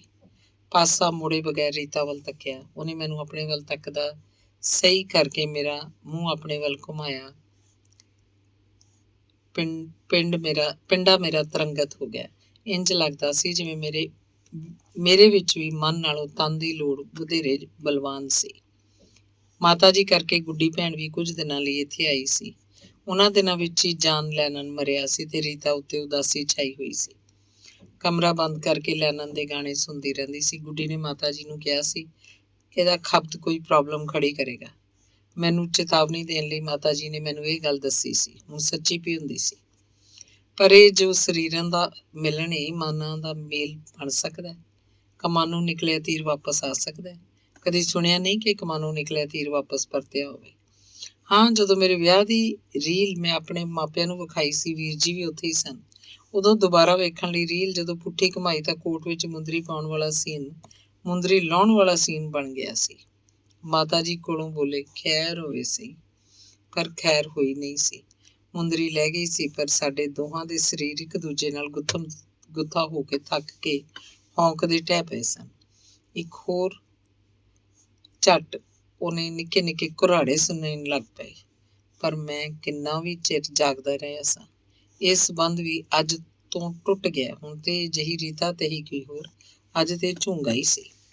ਅੰਗ 44ਵਾਂ। ਮਾਤਾ ਜੀ ਚਲੇ ਗਏ, ਪ੍ਰਤਾਪ ਚਲਾ ਗਿਆ, ਪਰ ਉਹਨਾਂ ਤੋਂ ਪਹਿਲਾਂ ਚਲੀ ਗਈ ਰੀਤਾ। ਮਾਤਾ ਜੀ ਉਦਾਸ, ਮੈਂ ਵੀ ਉਦਾਸ। ਲੁਧਿਆਣੇ ਵਾਲਿਆਂ ਨੂੰ ਹਾਲੇ ਦੱਸਣਾ ਸੀ। ਕੀ ਦੱਸਾਂਗਾ? ਫੋਨ ਤੇ ਸਾਰੀਆਂ ਗੱਲਾਂ ਦੱਸਣੀਆਂ ਔਖੀਆਂ ਸਨ। ਕਹਾਂਗਾ ਕੀ? ਮੇਰੇ ਰੀਤਾ ਨਾਲ ਤਲਾਕ ਹੋ ਗਿਆ। ਉਹਨਾਂ ਪੁੱਛਣਾ ਕਿਹੜੀ ਗੱਲੋਂ? ਕੀ ਦੱਸਾਂਗਾ? ਉਹਨੇ ਕਿਸੇ ਹੋਰ ਨਾਲ ਵਿਆਹ ਕਰਾਉਣਾ। ਉਹਦਾ ਕੋਈ ਯਾਰ ਨਿਕਲ ਆਇਆ। ਹੁਣ ਉਹ ਆਪਣੇ ਯਾਰ ਕੋਲ ਚਲੀ ਹੈ। ਇਹ ਗੱਲਾਂ ਦੱਸਣ ਨਾਲ ਸ਼ਰਮ ਤੇ ਮਹਿਸੂਸ ਹੋਵੇਗੀ। ਉਹ ਸੋਚਣਗੇ ਇਹਨੂੰ ਆਪਣੀਆਂ ਵਹੁਟੀਆਂ ਸਾਂਭ ਕੇ ਰੱਖਣੀਆਂ ਨਹੀਂ ਆਉਂਦੀਆਂ। ਪਹਿਲਾਂ ਮਾਪਿਆਂ ਨੇ ਸਹੇੜ ਕੇ ਦਿੱਤੀ, ਉਹ ਛੱਡ ਗਈ, ਹੁਣ ਆਪੇ ਲੱਭੀ, ਉਹ ਵੀ ਛੱਡ ਗਈ। ਉਹਨਾਂ ਕਹਿਣਾ ਸਾਨੂੰ ਤੇ ਰੀਤਾ ਚੰਗੀ ਲੱਗੀ ਸੀ, ਸੇਵਾ ਕਰਦੀ ਸੀ, ਪਰ ਉਹਨਾਂ ਨੂੰ ਕੀ ਪਤਾ ਕਿਉਂ ਛੱਡ ਜਾਂਦੀਆਂ ਨੇ। ਇਹ ਤੇ ਕਹਿ ਨਹੀਂ ਸਕਦਾ ਮੇਰੀ ਮਾੜੀ ਕਿਸਮਤ ਨੂੰ ਕੀ ਦੋਸ਼। ਗੱਲਾਂ ਤੇ ਪਿਆਰ ਦੀਆਂ ਨੇ। ਸ਼ਾਇਦ ਮੈਂ ਸਰੀਰਾਂ ਪਿੱਛੇ ਦੌੜਦਾ ਰਿਹਾ, ਕਿਸੇ ਨੇ ਮੇਰੇ ਮਨ 'ਚ ਥਾਂ ਨਹੀਂ ਬਣਾਈ। ਜਦੋਂ ਮਾਤਾ ਜੀ ਨੂੰ ਦੱਸਿਆ ਤਾਂ ਪਹਿਲਾਂ ਤਾਂ ਉਹ ਕੁਝ ਠੰਬਰ ਗਏ। ਫਿਰ ਉਹਨਾਂ ਪੰਘੂੜੇ 'ਚ ਪਏ ਪ੍ਰਤਾਪ ਵੱਲ ਤੱਕਿਆ, ਉਹਦੇ ਉੱਤੇ ਉੜੇ, ਉਹਦਾ ਮੱਥਾ ਚੁੰਮਿਆ, ਕਿਹਾ ਕੁਝ ਨਹੀਂ, ਪਰ ਮੈਨੂੰ ਇੰਝ ਲੱਗਾ ਜਿਵੇਂ ਉਹਨਾਂ ਸੋਚਿਆ ਹੋਵੇ, ਤੇਰੀ ਕਿਸਮਤ 'ਚ ਅਮਰੀਕਾ ਨਹੀਂ। ਫਿਰ ਮੇਰੇ ਵੱਲ ਮੁੜ ਕੇ ਕਹਿਣ ਲੱਗੇ, ਕਹਿੰਦੀ ਕੀ ਏ? ਕੁਛ ਨਹੀਂ, ਕਹਿੰਦੀ ਕੀ ਏ? ਕਹਿੰਦੀ ਏ ਮੈਂ ਤਲਾਕ ਲੈਣਾ। ਕੋਈ ਵਜ੍ਹਾ ਤੇ ਹੋਏਗੀ ਨਾ, ਮੈਨੂੰ ਤੇ ਸਮਝ ਨਹੀਂ ਆਈ। ਪ੍ਰਤਾਪ ਹੱਥੋਂ ਤੰਗ ਹੋਈ ਏ? ਪਤਾ ਨਹੀਂ, ਹੋ ਵੀ ਸਕਦਾ। ਸ਼ਿੱਤੂ ਤੇ ਉਹਦੀ ਵਹੁਟੀ ਤੇ ਚਲੀ ਗਏ ਨੇ, ਉਹਨਾਂ ਹੱਥੋਂ ਤੇ ਪਰੇਸ਼ਾਨ ਨਹੀਂ ਸੀ। ਮੇਰਾ ਨਹੀਂ ਖਿਆਲ ਹੁਣ ਜੇ ਇੱਥੇ ਕਮਰੇ 'ਚ ਚਾਹ ਜਾਂ ਰੋਟੀ ਪਹੁੰਚਾਉਣ ਦਾ ਰਿਵਾਜ ਹੈ ਨਹੀਂ। ਉਹ ਤੇ ਇਹੋ ਕਹਿੰਦੇ ਸਨ ਕਿ ਉਹਨਾਂ ਨੂੰ ਚਾਹ ਰੋਟੀ ਕਮਰੇ ਵਿੱਚ ਹੀ ਮਿਲੇ ਤੇ ਸਾਡੇ ਕੋਲ ਮਹਿਮਾਨ ਨੂੰ ਵੱਧ ਤੋਂ ਵੱਧ ਸੁੱਖ ਦੇਣ ਦੀ ਕੋਸ਼ਿਸ਼ ਹੁੰਦੀ ਹੈ। ਪਰ ਉਹਨੂੰ ਇਹਨਾਂ ਗੱਲਾਂ ਦੀ ਸਮਝ ਹੀ ਨਹੀਂ। ਇੱਥੇ ਜਿਹੜਾ ਆਵੇ ਨਾਲ ਪਕਾਉਣ ਲੱਗ ਪਵੇ, ਆਪਣੇ ਆਪ ਨੂੰ ਘਰ ਦਾ ਹਿੱਸਾ ਮੰਨੇ। ਪਰ ਇੰਨੀਆਂ ਨਿੱਕੀਆਂ ਗੱਲਾਂ ਤੇ ਆਪਣਾ ਘਰ ਥੋੜ੍ਹਾ ਉਜਾੜ ਲਈਦਾ। ਇਹੀ ਤੇ ਮੈਨੂੰ ਸਮਝ ਨਹੀਂ ਆਈ। ਅਸਲ 'ਚ ਮੈਂ ਅਸਲੀ ਗੱਲ ਮਾਤਾ ਜੀ ਨੂੰ ਦੱਸਣਾ ਨਹੀਂ ਸੀ ਚਾਹੁੰਦਾ। ਸ਼ਾਇਦ ਮੈਂ ਆਪ ਵੀ ਰੀਤਾ ਦੇ ਫੈਸਲੇ ਨੂੰ ਪੂਰੀ ਤਰ੍ਹਾਂ ਸਮਝ ਨਹੀਂ ਸੀ ਸਕਿਆ। ਇੱਕ ਇਹੋ ਜਿਹਾ ਰਿਸ਼ਤਾ ਸੀ ਜਿਸ ਵਿੱਚ ਰੀਤਾ ਤਲਾਕ ਦਾ ਫੈਸਲਾ ਲੈਣ ਤੋਂ ਪਿੱਛੋਂ ਵੀ ਮੇਰੇ ਨੇੜੇ ਸੀ। ਮੈਂ ਪੁੱਛਾਂ ਸੂ, ਮਾਤਾ ਜੀ ਨੇ ਹਿੰਦੁਸਤਾਨੀ ਮਾਂ ਵਾਂਗ ਆਪਣੇ ਫਰਜ਼ ਤੇ ਆਪਣੇ ਹੱਕ ਜਤਾਉਣਾ ਚਾਹਿਆ ਜਾਂ ਫਰਜ਼ ਜਤਾਇਆ? ਨਹੀਂ, ਕੋਈ ਫਾਇਦਾ ਨਹੀਂ। ਇੱਥੇ ਮੈਂ ਗੱਲ ਪੂਰੀ ਨਹੀਂ ਕੀਤੀ ਕਿਉਂਕਿ ਮੈਨੂੰ ਪਤਾ ਸੀ ਇੱਥੇ ਇਹੋ ਜਿਹੀ ਕੋਸ਼ਿਸ਼ ਨੂੰ ਨਿੱਜੀ ਮਾਮਲਿਆਂ 'ਚ ਦਖਲ ਮੰਨਿਆ ਜਾਏਗਾ। ਇੱਥੇ ਇਹੋ ਜਿਹੀਆਂ ਗੱਲਾਂ ਨਾਲ ਅਗਲਾ ਚਿੜ ਜਾਂਦਾ ਹੈ, ਆਪਣੀ ਗੱਲ ਤੋਂ ਪਿੱਛੇ ਨਹੀਂ ਹਟਦਾ। ਪਰ ਕੀ ਇੱਥੇ ਦੋਸਤਾਂ ਮਿੱਤਰਾਂ ਦੀ ਜਾਂ ਰਿਸ਼ਤੇਦਾਰਾਂ ਦਾ ਕੋਈ ਹੱਕ ਨਹੀਂ ਹੁੰਦਾ ਜਾਂ ਹੋ ਸਕਦਾ? ਸ਼ਾਇਦ ਮੇਰਾ ਇੱਥੇ ਕੋਈ ਰਿਸ਼ਤੇਦਾਰ ਜਾਂ ਦੋਸਤ ਮਿੱਤਰ ਹੀ ਨਹੀਂ ਜਿਹੜਾ ਇੱਥੋਂ ਦੀਆਂ ਔਰਤਾਂ ਦੇ ਵਿਹਾਰ ਨੂੰ ਵੀ ਸਮਝਦਾ ਹੋਵੇ ਤੇ ਵਿੱਚ ਪੈ ਕੇ ਗੱਲ ਵੀ ਕਰ ਸਕਦਾ ਹੋਵੇ। ਜੇ ਰੀਤਾ ਦੇ ਮਨ 'ਚ ਪਿਆਰ ਹੁੰਦਾ ਤਾਂ ਉਹ ਪਹਿਲਾਂ ਹੀ ਕਹਿ ਦਿੰਦੀ ਕਿ ਮੈਂ ਪ੍ਰਤਾਪ ਦੀ ਜ਼ਿੰਮੇਵਾਰੀ ਨਹੀਂ ਸਾਂਭ ਸਕਦੀ। ਮੈਂ ਤੇਰੇ ਨਾਲ ਨਾਤਾ ਜੋੜਿਆ, ਮੇਰਾ ਆਪਣਾ ਬੱਚਾ ਨਹੀਂ ਹੋ ਸਕਦਾ, ਪਰ ਮੈਂ ਕਿਸੇ ਦਾ ਬੱਚਾ ਗੋਦੀ ਨਹੀਂ ਲੈ ਸਕਦੀ। ਆਪਣਾ ਹੋਵੇ ਤਾਂ। ਤੇ ਜੇ ਹਿੰਦੁਸਤਾਨੀ ਪਤਨੀ ਹੁੰਦੀ ਤਾਂ ਇਹ ਵੀ ਕਹਿ ਸਕਦੀ ਸੀ ਕਿ ਜੇ ਕਿਸਮਤ 'ਚ ਹੁੰਦਾ ਤਾਂ ਆਪਣਾ ਹੀ ਹੋ ਜਾਂਦਾ। ਜੋ ਰੱਬ ਨੂੰ ਭਾਵੇ ਭਾਣਾ ਮੰਨ ਕੇ ਰਹੀ ਜਾਂਦੇ ਆ, ਜਿਵੇਂ ਹੈ ਵਾਂ ਸੁਖੀ ਵਾਂ। ਪਰ ਉਹਨੇ ਸਾਰਾ ਕੁਝ ਨਹੀਂ ਕਿਹਾ, ਆਪਣੇ ਆਪ ਨਾਲ ਅੰਦਰ ਅੰਦਰ ਫੈਸਲਾ ਕਰ ਲਿਆ, ਕਿਸੇ ਨੂੰ ਦੱਸਿਆ ਵੀ ਨਹੀਂ। ਜੇ ਉਹਦਾ ਮਨ ਸੱਚਾ ਹੁੰਦਾ ਤਾਂ ਸਿੱਧੀ ਗੱਲ ਕਰਦੀ। ਸ਼ਾਇਦ ਜਦੋਂ ਦਾ ਪ੍ਰਤਾਪ ਉਹਦੇ ਮਾਪੇ ਤੇ ਮਾਤਾ ਜੀ ਇੱਥੇ ਆਏ ਹਨ, ਉਹ ਪਰੇਸ਼ਾਨ ਜੀ ਲੱਗਦੀ ਸੀ। ਜਦੋਂ ਉਹਦੀ ਮਾਂ ਇੱਥੇ ਆ ਕੇ ਰਹਿੰਦੀ ਸੀ ਤਾਂ ਮੈਂ ਤੇ ਕਦੀ ਪਰੇਸ਼ਾਨੀ ਮਹਿਸੂਸ ਨਹੀਂ ਸੀ ਕੀਤੀ। ਸ਼ਾਇਦ ਮੇਰੇ ਮਨ 'ਚ ਪੁੱਤਰ ਗੋਦ ਲੈਣ ਦੀ ਤੇ ਮਾਪਿਆਂ ਦੇ ਇੱਥੇ ਆਉਣ ਦੀ ਇੱਕ ਖੁਸ਼ੀ ਸੀ ਜਿਹੜੀ ਰੀਤਾ ਕੋਲੋਂ ਸਹੀ ਨਹੀਂ ਗਈ ਹੋਣੀ। ਖੌਰੇ ਮਾਤਾ ਜੀ ਹੁਣ ਉਦਾਸ ਨਹੀਂ। ਮੈਂ ਉਹਨਾਂ ਦੇ ਦਿਲ ਦੀ ਹਾਲਤ ਸਮਝਦਾ, ਕੋਲ ਬਹਾ ਕੇ ਸਮਝਾਉਣਾ ਵੀ ਚਾਹੁੰਦਾ, ਪਰ ਫਿਰ ਚੁੱਪ ਕਰਕੇ ਰਹਿ ਜਾਂਦਾ ਕਿਉਂਕਿ ਉਹ ਜਿਹੜੀ ਆਸ ਲੈ ਕੇ ਆਏ ਸੀ ਉਸ ਆਸ ਦੇ ਟੁੱਟ ਜਾਣ ਤੇ ਵਾਪਸ ਪਰਤ ਜਾਣ ਦੀ ਨਮੋਸ਼ੀ ਉਹਨਾਂ ਨੂੰ ਖੋਜ ਹੀ ਪਾਉਂਦੀ ਹੈ। ਸ਼ਾਇਦ ਉਹ ਸੋਚਦੇ ਹੋਣ ਕੀ ਕਹਿਣਗੇ ਉੱਥੋਂ ਵਾਲੇ ਸ਼ਰੀਕੇ ਨੇ ਤਾਂ ਕਹਿਣਾ ਗਈ ਸੀ ਪੋਤਰਾ ਦੇਣ। ਭਾਵੇਂ ਪੋਤਰਾ ਪੋਤਰਾ ਹੀ ਰਹਿਣਾ ਸੀ, ਇੱਕ ਦੂਜੇ ਦਾ ਨਾਂ ਹੋਇਆ, ਦੂਜੇ ਦਾ ਨਾਂ ਸਹੀ, ਪਰ ਇਹਦੀ ਨਜ਼ਰ ਅਮਰੀਕਾ ਵਾਲੇ ਦੀ ਜਾਇਦਾਦ ਤੇ ਹੋਣੀ ਹੈ, ਤਾਈਓ ਗਈ ਸੀ ਉੱਥੇ ਅਮਰੀਕਾ ਵਾਲੇ ਨੂੰ ਵੱਡੇ ਦੇ ਖਿਲਾਫ ਭੜਕਾਉਣ ਲਈ। ਪੁੱਤਰ ਦੇ ਕੇ ਛੋਟੇ ਦੀ ਧਿਰ ਮਜ਼ਬੂਤ ਕਰਨ ਗਈ ਹੋਈ ਸੀ। ਪਤਾ ਨਹੀਂ ਇਹਨੂੰ ਵੱਡੇ ਨਾਲ ਕਾਹਦਾ ਵਿਰੋਧ ਹੈ, ਪਰ ਮੈਂ ਇਹ ਗੱਲਾਂ ਕਿਉਂ ਸੋਚਦਾ ਪਿਆ? ਜੋ ਹੋਣਾ ਹੋ ਕੇ ਰਹਿਣਾ। ਹੁਣ ਇਸ ਹੋਣੀ ਨੂੰ ਕੋਈ ਟਾਲ ਤਾਂ ਸਕਦਾ ਨਹੀਂ, ਨਾ ਵਿਚੋਲਾ, ਨਾ ਤਰਲਾ, ਨਾ ਪ੍ਰਤਾਪ ਦਾ ਵਾਸਤਾ। ਅਸਲ 'ਚ ਉਹਨੂੰ ਪ੍ਰਤਾਪ ਦਾ ਵਾਸਤਾ ਦੇਣ ਦਾ ਕੀ ਫਾਇਦਾ? ਪ੍ਰਤਾਪ ਉਹਦਾ ਕੀ ਲੱਗਦਾ? ਉਹਨੇ ਕਿਹੜਾ ਢਿੱਡੋਂ ਜੰਮਿਆ? ਮਾਤਾ ਜੀ ਨੇ ਲੁਧਿਆਣੇ ਨੂੰ ਚਿੱਠੀ ਲਿਖ ਦਿੱਤੀ, ਹਰਿੰਦਰ ਤੇ ਰੀਤਾ ਦਾ ਤਲਾਕ ਹੋਣ ਲੱਗਾ, ਮੈਂ ਪ੍ਰਤਾਪ ਨੂੰ ਲੈ ਕੇ ਵਾਪਸ ਵੀ ਆਉਣੀ ਆ। ਅੰਗ 45ਵਾਂ। ਮਾਤਾ ਜੀ ਲੁਧਿਆਣੇ ਚਲੇ ਗਏ। ਜਾ ਕੇ ਉੱਥੇ ਕੀ ਹੋਇਆ ਮੈਨੂੰ ਨਹੀਂ ਪਤਾ, ਘਰ 'ਚ ਕੀ ਗੱਲਾਂ ਹੋਈਆਂ ਮੈਨੂੰ ਨਹੀਂ ਪਤਾ, ਨਾ ਹੀ ਮੈਂ ਜਾਣਨ ਦੀ ਕੋਸ਼ਿਸ਼ ਕੀਤੀ। ਪਤਾ ਕੀਤਿਆਂ ਬਣਨਾ ਵੀ ਕੀ ਸੀ? ਪ੍ਰਤਾਪ ਤੇ ਹੁਣ ਮੇਰਾ ਹੋ ਨਹੀਂ ਸਕਦਾ। ਕਿਸਮਤ ਕਹਿ ਸਕਦਾ ਜਾਂ ਹਾਲਾਤ। ਸ਼ਾਇਦ ਹਾਲਾਤ ਨੂੰ ਹੀ ਕਿਸਮਤ ਕਹਿੰਦੇ ਨੇ। ਪਿੱਛੇ ਇੱਥੇ ਮੈਂ ਤੇ ਬੇਬੀ ਇਕੱਲੇ ਹਾਂ। ਮੈਂ ਉਹਦੀ ਮਦਦ ਕਰਦਾ ਸਕੂਲ ਦਾ ਕੰਮ ਕਰਨ ਲਈ, ਉਹ ਮੇਰੀ ਮਦਦ ਕਰਦੀ ਹੈ ਘਰ ਦੀ ਸਾਂਭ ਸਿਕਾਰ ਲਈ। ਸਿਆਣੀ ਹੋ ਗਈ ਹੈ, ਜਾਪਦਾ ਰੀਤਾ ਦੇ ਜਾਣ ਨਾਲ ਉਹਦੀ ਟੈਨਸ਼ਨ ਘਟ ਗਈ ਹੋਵੇ। ਮੈਨੂੰ ਇੰਝ ਲੱਗਦਾ ਜੇਕਰ ਉਹ ਆਪਣੇ ਆਪ ਨੂੰ ਇਸ ਘਰ 'ਚ ਉਪਰਾ ਸਮਝਦੀ ਹੋਵੇ। ਤੇ ਹੁਣ ਇਸ ਘਰ ਦਾ ਜੀ ਮਾਲਕ ਹੈ ਵੀ ਠੀਕ। ਜਿਸ ਘਰ 'ਚ ਬੱਚਾ ਆਪਣੀ ਮਰਜ਼ੀ ਨਾਲ ਭੱਜ ਦੌੜ ਨਹੀਂ ਸਕਦਾ, ਖੁੱਲ੍ਹ ਕੇ ਹੱਸ ਨਹੀਂ ਸਕਦਾ, ਆਪਣੀ ਕਿਸੇ ਸਹੇਲੀ ਜਾਂ ਦੋਸਤ ਨੂੰ ਬੁਲਾ ਨਹੀਂ ਸਕਦਾ, ਉਹ ਘਰ ਉਹਦਾ ਆਪਣਾ ਜਾਂ ਉਹਦੇ ਪਿਓ ਦਾ ਕਾਹਦਾ ਹੋਇਆ? ਬੇਬੀ ਦੀ ਟੈਨਸ਼ਨ ਤੇ ਦੂਰ ਹੋ ਗਈ ਹੈ, ਪਰ ਮੇਰੀ ਫੇਰ ਇਕੱਲੇ ਦਾ ਇਕੱਲਾ। ਸ਼ੀਲਾ ਨਾਲ ਬਿਤਾਏ 7 ਸਾਲ, ਇਕੱਲਾ ਰਿਹਾ 7 ਸਾਲ, ਰੀਤਾ ਨਾਲ ਬਿਤਾਏ 7 ਸਾਲ, ਤੇ ਹੁਣ ਪਤਾ ਨਹੀਂ ਕਿੰਨਾ ਚਿਰ ਇਕੱਲਿਆਂ ਰਹਿਣਾ ਪੈਣਾ ਹੈ। ਅੱਗੇ ਵੀ ਜਦ ਇਕੱਲਾ ਬੇਬੀ ਨਾਲ ਰਹਿ ਗਿਆ ਸੀ ਤਾਂ ਬੇਬੀ ਨੂੰ ਸ਼ੀਲਾ ਦੀਆਂ ਪੁੱਠੀਆਂ ਸਿੱਧੀਆਂ ਹਰਕਤਾਂ ਤੋਂ ਬਚਾਉਣ ਦਾ ਆਰ ਸੀ। ਜੇ ਉਹਨੇ ਮੈਨੂੰ ਸ਼ਿਕਾਇਤ ਕਰਕੇ ਜੇਲ੍ਹ ਭੇਜਿਆ ਤਾਂ ਮੈਂ ਵੀ ਪੁਲਿਸ ਲੈ ਕੇ ਹਵਾਈ ਅੱਡੇ ਤੇ ਅੱਪੜ ਗਿਆ।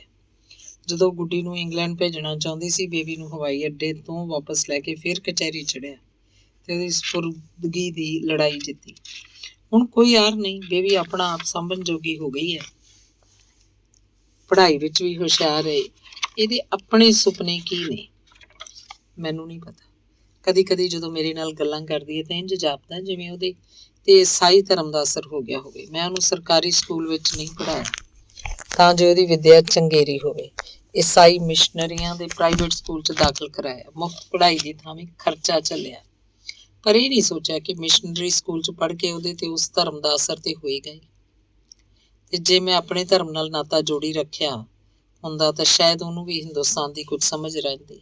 ਪਰ ਮੈਂ ਤੇ ਕੋਸ਼ਿਸ਼ ਕਰਕੇ ਆਪਣੇ ਆਪ ਨੂੰ ਹਿੰਦੁਸਤਾਨੀਆਂ ਤੋਂ ਦੂਰ ਰੱਖਿਆ, ਆਪਣੇ ਸਿੱਖ ਧਰਮ ਤੋਂ ਦੂਰ ਰੱਖਿਆ। ਵਾਲ ਕਟਾਏ ਤਾਂ ਕਿ ਵੱਖਰਾ ਨਾ ਲੱਗਾ, ਸਿਗਰਟ ਪੀਣੀ ਸ਼ੁਰੂ ਕੀਤੀ ਤਾਂ ਕਿ ਉਹਨਾਂ ਵਿੱਚ ਰਲ ਜਾਵਾਂ। ਹਿੰਦੁਸਤਾਨੀ ਬੱਚਿਆਂ ਨੂੰ ਕਹਿੰਦਾ ਮੇਰੇ ਨਾਲ ਅੰਗਰੇਜ਼ੀ 'ਚ ਗੱਲ ਕਰੋ, ਫਿਰ ਬੇਬੀ ਕਿਵੇਂ ਨਾ ਅਮਰੀਕਨ ਬਣਦੀ। ਕਸੂਰ ਮੇਰਾ ਹੀ ਹੈ, ਕਿਸੇ ਨੂੰ ਕੀ ਦੋਸ਼। ਤੇ ਜੇ ਮੈਂ ਹਫਤੇ ਦੇ ਅਖੀਰ ਤੇ ਘਰੋਂ ਲੋਪ ਰਵਾਂਗਾ ਤਾਂ ਬੇਬੀ ਇਕੱਲੀ ਕੀ ਕਰੇ, ਪਿੱਛੋਂ ਕੋਈ ਆਵੇ ਜਾਵੇ, ਮੈਨੂੰ ਪਤਾ ਹੀ ਨਹੀਂ ਸੀ ਲੱਗ ਸਕਦਾ। ਰੀਤਾ ਨਾਲ ਤਲਾਕ ਹੋਇਆ, ਕਈ ਸਾਲ ਬੀਤ ਗਏ ਸਨ। ਛੜਿਆਂ ਦੇ ਕਲੱਬ 'ਚ ਜਾਂਦਾ ਰਿਹਾ, ਪੈਗ, ਨਾਚ, ਸੈਰ, ਗੱਪਸ਼ਪ ਤੇ ਕਈ ਵਾਰੀ ਡਿਨਰ ਵੀ ਉੱਥੇ ਹੀ। ਬੇਬੀ ਆਪੇ ਖਾ ਪੀ ਕੇ ਸੌਂ ਜਾਂਦੀ, ਸਵੇਰੇ ਉੱਠ ਕੇ ਸਕੂਲੇ ਜਾਣ ਵੇਲੇ ਉਹਦੀ ਮਦਦ ਕਰਦਾ। ਕਦੀ ਜੇ ਕੋਈ ਨਾਲ ਮੇਰੇ ਘਰੇ ਆ ਜਾਂਦੀ ਤਾਂ ਰਾਤ ਨੂੰ ਸੌਣ 'ਚ ਦੇਰ ਹੋ ਜਾਂਦੀ। ਜੇ ਜਾਗ ਨਾ ਖੁੱਲ੍ਹਦੀ, ਸਵੇਰੇ ਬੇਬੀ ਸਕੂਲੇ ਚਲੀ ਜਾਂਦੀ, ਪਿੱਛੋਂ ਮੇਰੀ ਡੇਟ ਤੇ ਮੈਂ ਰੱਜ ਕੇ ਨਾਸ਼ਤਾ ਕਰਦੇ, ਉਹ ਆਪਣਾ ਕੰਮ ਤੇ ਮੈਂ ਆਪਣਾ ਕੰਮ। ਬੇਬੀ ਕੀ ਸੋਚਦੀ ਹੋਏਗੀ, ਇਹਦਾ ਖਿਆਲ ਵੀ ਕਦੀ ਕਦੀ ਆ ਜਾਂਦਾ। ਪਰ ਇਹ ਵੀ ਸੋਚਦਾ ਕਿ ਅਮਰੀਕਾ 'ਚ ਰਹਿੰਦੀ ਏ, ਇਸ ਲਈ ਮੇਰੀ ਡੇਟਿੰਗ ਨੂੰ ਸਮਝਦੀ ਏ। ਉਹਦੇ ਮਨ 'ਚ ਕੋਈ ਇਤਰਾਜ਼ ਹੋਵੇ ਤਾਂ ਮੈਨੂੰ ਪਤਾ ਨਹੀਂ, ਹੋ ਵੀ ਸਕਦਾ। ਬੇਬੀ ਵੱਡੀ ਪਈ ਹੁੰਦੀ ਸੀ, 20 ਸਾਲ ਦੀ ਹੋ ਗਈ, ਕਾਲਜ ਜਾਣ ਲੱਗ ਪਈ। ਪੜ੍ਹਾਈ ਲਿਖਾਈ ਤੋਂ ਮੈਂ ਇੰਨਾ ਦੂਰ ਨਿਕਲ ਆਇਆ ਸਾਂ ਕਿ ਹੁਣ ਮੈਂ ਪੜ੍ਹਾਈ 'ਚ ਉਹਦੀ ਮਦਦ ਕਰਨ ਜੋਗਾ ਵੀ ਨਹੀਂ ਸੀ ਰਿਹਾ। ਐਤਵਾਰ ਉਹ ਚਰਚ ਜਾਣ ਲੱਗ ਪਈ ਸੀ, ਉਹਨਾਂ ਦੇ ਖੈਰਾਤੀ ਕੰਮਾਂ 'ਚ ਹਿੱਸਾ ਲੈਣ ਲੱਗ ਪਈ ਸੀ। ਇੱਕ ਐਤਵਾਰ ਮੈਂ ਉਹਨੂੰ ਗੁਰਦੁਆਰੇ ਲੈ ਗਿਆ, ਕੀਰਤਨ ਸੁਣ ਕੇ ਮੈਨੂੰ ਆਨੰਦ ਆਇਆ, ਲੰਗਰ ਵੀ ਛਕਿਆ। ਬੇਬੀ ਨੂੰ ਲੰਗਰ ਸਵਾਦੀ ਲੱਗਾ, ਦੇਗ ਵੀ ਸਵਾਦੀ ਲੱਗੀ। ਉਹਨੂੰ ਹੈਰਾਨੀ ਹੋਈ, ਇੱਥੇ ਹਰ ਐਤਵਾਰ ਇਸੇ ਤਰ੍ਹਾਂ ਦੀਵਾਨ ਸਜਦੇ ਨੇ ਤੇ ਲੰਗਰ ਵਰਤੀਂਦੇ ਨੇ। ਚਰਚ ਵਿੱਚ ਇਹ ਕੁਝ ਨਹੀਂ ਹੁੰਦਾ, ਪਰ ਕਦੀ ਕਦਾਈ ਦਾ ਗੁਰਦੁਆਰੇ ਜਾਣਾ ਉਹਨੂੰ ਚਰਚ ਜਾਣ ਤੋਂ ਹਟਾ ਨਹੀਂ ਸੀ ਸਕਦਾ। ਬਚਪਨ 'ਚ ਹੀ ਕਦੀ ਕਦਾਈ ਮੇਰੇ ਤੇ ਸ਼ੀਲਾ ਨਾਲ ਗੁਰਦੁਆਰੇ ਜਾਂਦੀ ਸੀ, ਪਰ ਸ਼ਾਇਦ ਭੁੱਲ ਭੁਲਾ ਗਈ ਸੀ। ਸ਼ੀਲਾ ਵੀ ਗੁਰਦੁਆਰੇ ਜਾਣ ਦੀ ਸ਼ੌਕੀਨ ਨਹੀਂ ਸੀ। ਨਾਸਤਕ ਪਿਓ ਦੀ ਧੀ ਸੀ, ਮੈਂ ਵੀ ਘੱਟ ਵੱਧ ਹੀ ਜਾਂਦਾ ਸੀ। ਮਿਸ਼ਨਰੀ ਸਕੂਲ ਦੀ ਪੜ੍ਹਾਈ ਨੇ ਬੇਬੀ ਉੱਤੇ ਈਸਾਈਅਤ ਦਾ ਰੰਗ ਚਾੜ ਦਿੱਤਾ ਸੀ, ਪਰ ਮੈਨੂੰ ਉਹਦੀਆਂ ਖੈਰਾਤੀ ਕਾਰਵਾਈਆਂ ਦਾ ਹੀ ਪਤਾ ਹੁੰਦਾ ਸੀ। ਮੈਨੂੰ ਇਹ ਖੈਰਾਤੀ ਕੰਮ ਚੰਗੇ ਲੱਗਦੇ, ਸਿੱਖ ਧਰਮ ਦੀ ਆਤਮਾ ਨਾਲ ਮੇਲ ਖਾਂਦੇ ਲੱਗਦੇ। ਪਰ ਮੈਨੂੰ ਕੀ ਪਤਾ ਸੀ ਬੇਬੀ ਕੰਪਿਊਟਰ ਤੇ ਕਿਸ ਨਾਲ ਗੱਪਸ਼ਪ ਮਾਰਦੀ ਰਹਿੰਦੀ ਹੈ। ਮਾਰਗਰੀਟ ਨੂੰ ਘਰੇ ਲਿਆਇਆ, ਬੇਬੀ ਨੇ ਉਹਦੇ ਨਾਲ ਬਹਿ ਕੇ ਟੀਵੀ ਤੱਕਿਆ। ਮਾਰਗਰੀਟ ਨੇ ਬੇਬੀ ਲਈ ਕੇਕ ਬਣਾਇਆ, ਬੇਬੀ ਨੂੰ ਸਵਾਦ ਲੱਗਾ, ਬੜਾ ਸਵਾਦੀ ਸੀ। ਅਗਲੇ ਹਫਤੇ ਮੈਂ ਤੈਨੂੰ ਹੋਰ ਬਣਾ ਕੇ ਦਿਆਂਗੀ। Thanks, you are very nice. ਮੈਨੂੰ ਉਹਨਾਂ ਦੀ ਦੋਸਤੀ ਨਾਲ ਤਸੱਲੀ ਹੋਈ। ਮਾਰਗਰੀਟ ਹਰ ਸ਼ਨੀਵਾਰ ਆਉਂਦੀ, ਕੇਕ ਬਣਾਉਂਦੀ, ਖਾਣਾ ਬਣਾਉਂਦੀ, ਸਾਰੇ ਮਿਲ ਬਹਿੰਦੇ, ਗੱਪਾਂ ਮਾਰਦੇ, ਟੀਵੀ ਦੇਖਦੀ। ਗੁੱਡੀ ਆਪਣੇ ਕਮਰੇ 'ਚ ਚਲੀ ਜਾਂਦੀ ਤੇ ਮਾਰਗਰੀਟ ਮੇਰੇ ਨਾਲ ਮੇਰੇ ਕਮਰੇ 'ਚ ਆ ਜਾਂਦੀ। 5 ਕੁ ਹਫ਼ਤੇ ਲੰਘੇ ਹੋਣੇ ਨੇ। ਮੈਂ ਮਾਰਗਰੀਟ ਨੂੰ ਸ਼ਾਦੀ ਲਈ ਕਿਹਾ, ਉਹਨੇ ਜੱਫੀ ਪਾ ਲਈ। ਜਦੋਂ ਉਹ ਪਰੇ ਹੋਈ ਤਾਂ ਮੈਂ ਉਹਦੇ ਲੱਕ ਦੁਆਲੇ ਬਾਹਾਂ ਬੁਲਾਈ ਰੱਖੀਆਂ। ਉਸ ਰਾਤ ਸਾਡੀ ਗੱਲ ਡੇਟਿੰਗ ਵਰਗੀ ਸੀ। ਅੰਗ 46ਵਾਂ। ਮਾਰਗਰੀਟ ਨਾਲ ਸ਼ਾਦੀ ਕਾਹਦੀ ਕਰਾਈ, ਜਿਵੇਂ ਘਰ 'ਚ 2 ਕਿਸਮ ਦੀਆਂ ਹਵਾਵਾਂ ਵਗਣ ਲੱਗ ਪਈਆਂ। ਇੱਕ ਆਨੰਦ ਨਾਲ ਭਰੀ ਸ਼ੀਤਲ ਪਵਨ ਤੇ ਦੂਜੀ ਟੈਨਸ਼ਨ ਭਰੀ ਲੂ। ਦਿਨੇ ਮੈਂ ਪਰੇਸ਼ਾਨ ਰਹਿੰਦਾ ਤੇ ਰਾਤੀ ਆਨੰਦ ਨਾਲ। ਦਿਨ ਵੇਲੇ ਬੇਬੀ ਆਪੇ ਤਿਆਰ ਹੋ ਕੇ ਕਾਲਜ ਚਲੀ ਜਾਂਦੀ, ਦੁਪਹਿਰੀ ਕਦੀ ਘਰੇ ਆ ਜਾਂਦੀ, ਕਦੀ ਖਰੈਤੀ ਕੰਮਾਂ ਲਈ ਚਰਚ ਵਾਲਿਆਂ ਨਾਲ ਲੱਗੀ ਰਹਿੰਦੀ। ਸ਼ਾਮ ਨੂੰ ਮੁੜਦੀ, ਕੰਪਿਊਟਰ ਤੇ ਬਹਿ ਜਾਂਦੀ। ਕਦੀ ਕੋਲੋਂ ਲੰਘਦਾ ਤਾਂ ਮੇਰੇ ਵੱਲ ਤੱਕ ਕੇ ਮੁਸਕਰਾਉਂਦੀ, ਪਰ ਕਹਿੰਦੀ ਕੁਝ ਨਾ। ਕੀਬੋਰਡ ਤੇ ਟਿਕ ਟਿਕ ਕਰਦੀ ਰਹਿੰਦੀ। ਮੈਨੂੰ ਪਤਾ ਸੀ ਕੰਪਿਊਟਰ ਉਹਦੀ ਪੜ੍ਹਾਈ ਵਿੱਚ ਬੜਾ ਜ਼ਰੂਰੀ ਹੈ, ਇਸ ਲਈ ਕਦੀ ਨਾ ਟੋਕਦਾ। ਮਾਰਗਰੀਟ ਕਈ ਵਾਰ ਮੈਨੂੰ ਪੁੱਛਦੀ, ਕੀ ਕਰਦੀ ਰਹਿੰਦੀ ਹੈ ਕੰਪਿਊਟਰ ਤੇ ਹਰ ਵੇਲੇ। ਮੈਨੂੰ ਕੀ ਪਤਾ, ਲੋੜ ਨਾਲ ਹੀ ਬਹਿੰਦੀ ਹੋਣੀ ਹੈ। ਮੇਰਾ ਖਿਆਲ ਹੈ ਉਹਦਾ ਕੋਈ ਬॉयਫ੍ਰੈਂਡ ਹੋਏਗਾ। ਮੈਂ ਵੀ ਤੇ ਤੇਰਾ ਬॉयਫ੍ਰੈਂਡ ਸਾਂ। ਬॉयਫ੍ਰੈਂਡ ਕਿ ਓਲਡ ਫਰੈਂਡ, ਤੇਰੀ ਚੋਣ ਹੀ ਹੈ, ਚਾਹੇ ਬॉय ਕਹਿ ਚਾਹੇ ਓਲਡ। ਅਸਲ 'ਚ ਮਾਰਗਰੀਟ ਨੇ ਵਿਆਹ ਤੋਂ ਪਿੱਛੋਂ ਕੰਮ ਤੇ ਜਾਣਾ ਛੱਡ ਦਿੱਤਾ ਸੀ। ਵਿਹਲਾ ਦਿਮਾਗ। ਕਦੀ ਘਰ ਨੂੰ ਸਜਾਉਣ ਤੇ ਲੱਗੀ ਰਹਿੰਦੀ, ਸਜਾਵਟ ਦਾ ਤੇ ਉਹਨੂੰ ਝੱਖੜ ਹੀ ਸੀ। ਗੁੱਡੀ ਇਸ ਗੱਲੋਂ ਲਾਪਰਵਾਹ ਸੀ। ਮਾਰਗਰੀਟ ਕਦੀ ਤੇ ਉਹਦਾ ਕਮਰਾ ਸਵਾਰ ਦਿੰਦੀ, ਪਰ ਬਾਹਲੀ ਵਾਰੀ ਉਹਨੂੰ ਖਲੇਰੇ ਪਿੱਛੇ ਗੁੱਸੇ ਹੁੰਦੀ। ਅੱਗੋਂ ਬੇਬੀ ਵੀ ਅੜਬ ਸੀ। ਜਦੋਂ ਮੇਰਾ ਦਿਲ ਕਰੇਗਾ ਕਰ ਲਾਂਗੀ। ਮੈਂ ਉਹਨੂੰ ਸਮਝਾਉਣਾ ਆਖੇ ਲੱਗੀਦਾ ਹੈ, ਤੈਨੂੰ ਸਿੱਖ ਮੱਤ ਹੀ ਦਿੰਦੀ ਹੈ, ਮਾਂ ਹੈ ਤੇਰੀ, ਕੋਈ ਮਾਂ ਨਹੀਂ ਮੇਰੀ। ਝੱਲੀ ਨਾ ਹੋਵੇ ਤੇ ਇੰਝ ਨਹੀਂ ਕਹੀਦਾ। ਸ਼ਾਇਦ ਇਹ ਸਾਰੀਆਂ ਗੱਲਾਂ ਵਿੱਚੋਂ ਇੱਕ ਹਿੰਦੁਸਤਾਨੀ ਬਾਪ ਦੀ ਰਹਿੰਦ ਖੂੰਦ ਬੋਲਦੀ ਸੀ, ਨਹੀਂ ਤੇ ਅਮਰੀਕਨ ਨੇ ਕਦੀ ਵੀ ਇਹ ਨਹੀਂ ਸੀ ਕਹਿਣਾ ਤੇਰੀ ਮਾਂ ਹੈ, ਸਿੱਖ ਮੱਤ ਹੀ ਦਿੰਦੀ ਹੈ। ਉਹਨੇ ਇਹੀ ਕਹਿਣਾ ਸੀ, ਫਿਰ ਬੇਟਾ ਤੂੰ ਕੋਈ ਹੋਰ ਟਿਕਾਣਾ ਕਰ ਲੈ। ਉਹਨਾਂ ਦੇ ਆਪਸੀ ਝਗੜੇ ਤੇ ਘਰ ਦੀ ਟੈਨਸ਼ਨ ਤੋਂ ਤੰਗ ਆ ਕੇ ਅਖੀਰ ਮੈਂ ਬੇਬੀ ਨੂੰ ਇਹੋ ਕਿਹਾ, ਬੇਟਾ ਰੋਜ਼ ਦੇ ਕਲੇਸ਼ ਨਾਲੋਂ ਚੰਗਾ ਤੂੰ ਆਪਣਾ ਵੱਖਰਾ ਟਿਕਾਣਾ ਕਰ ਲੈ। ਹੁਣ ਇੰਨੇ ਸਾਲ ਬਾਅਦ ਤਲਾਕ ਹੋਣ ਪਿੱਛੋਂ ਮੈਂ ਸੋਚਦਾ ਘਰ ਦੀ ਸਫਾਈ ਜਾਂ ਕਮਰੇ ਦੀ ਸਫਾਈ ਤੇ ਇੱਕ ਬਹਾਨਾ ਹੀ ਸੀ ਮਾਰਗਰੇਟ ਦਾ ਬੇਬੀ ਨੂੰ ਘਰੋਂ ਕੱਢਣ ਜਾਂ ਕਢਾਉਣ ਦਾ। ਉਦੋਂ ਮੈਂ ਇਹੋ ਸਮਝਦਾ ਸੀ ਕਿ ਮਾਰਗਰੇਟ ਠੀਕ ਹੈ, ਬੇਬੀ ਗਲਤ ਹੈ। ਉਦੋਂ ਮੈਨੂੰ ਇੰਝ ਲੱਗਦਾ ਸੀ ਬੇਬੀ ਨੇ ਤੇ ਕਦੀ ਨਾ ਕਦੀ ਚਲੀ ਜਾਣਾ ਤੇ ਮੈਂ ਆਪਣਾ ਘਰ ਕਿਉਂ ਉਜਾੜਾ। ਮੈਨੂੰ ਕੀ ਪਤਾ ਸੀ ਕਿ ਮੇਰਾ ਘਰ ਤੇ ਉੱਜੜਨਾ ਹੀ ਉੱਜੜਨਾ। ਪਰ ਇਹ ਤੇ ਹੋਈ ਬੀਤੀ ਪਿੱਛੋਂ ਸਿਆਣਪਾਂ ਦੀਆਂ ਗੱਲਾਂ ਨੇ।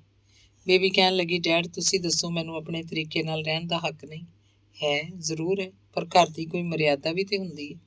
ਮੇਰੇ ਅੰਦਰੋਂ ਅੱਧਾ ਹਿੰਦੁਸਤਾਨੀ ਤੇ ਕੱਚ ਪੱਕ ਅਮਰੀਕਨ ਬੋਲਿਆ ਸੀ। ਗੁੱਡੀ ਦੇ ਮਨ 'ਚ ਪਤਾ ਨਹੀਂ ਕਿੰਨਾ ਕੁ ਗੁਬਾਰ ਭਰਿਆ ਪਿਆ ਸੀ। ਹਾਂ, ਮੈਂ ਜਾਣਦੀ ਨਹੀਂ ਉਹ ਔਰਤ ਮੈਨੂੰ ਘਰੋਂ ਕੱਢਣਾ ਚਾਹੁੰਦੀ ਹੈ। ਉਹਦੀ ਤੇ ਤੁਹਾਡੀ ਆਜ਼ਾਦੀ 'ਚ ਖਲਲ ਪੈਂਦਾ, ਇਸੇ ਲਈ ਤੁਸੀਂ ਮੈਨੂੰ ਵੇਖ ਨਹੀਂ ਸੁਖਾਂਦੇ।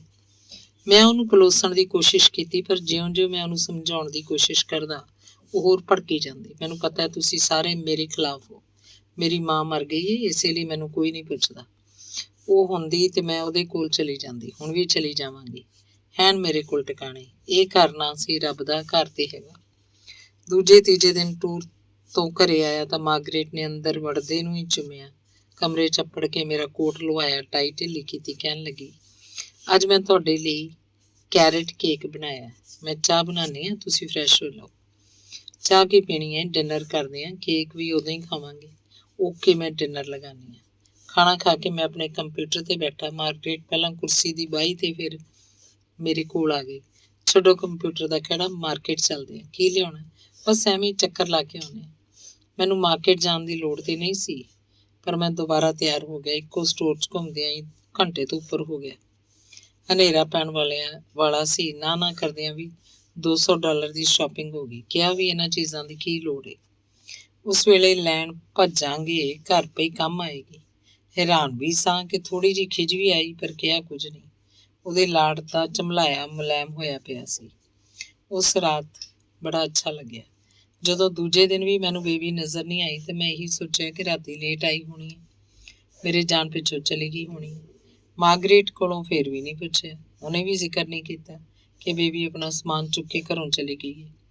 ਜਦੋਂ ਤੀਜੇ ਦਿਨ ਪਤਾ ਲੱਗਾ, ਪੁੱਛਿਆ ਕਿੱਥੇ ਗਈ ਹੈ। ਮੈਨੂੰ ਕਿਹੜਾ ਦੱਸ ਕੇ ਗਈ ਹੈ। ਥੋੜਾ ਪਰੇਸ਼ਾਨ ਵੀ ਹੋਇਆ, ਨਾਲੇ ਇਹ ਵੀ ਸੋਚਿਆ ਕਿ ਚਲੋ ਚੰਗਾ ਹੋਇਆ, ਕਲੇਸ਼ ਮੁੱਕਿਆ, ਹੁਣ ਸ਼ਾਂਤੀ ਨਾਲ ਰਹਾਂਗੇ।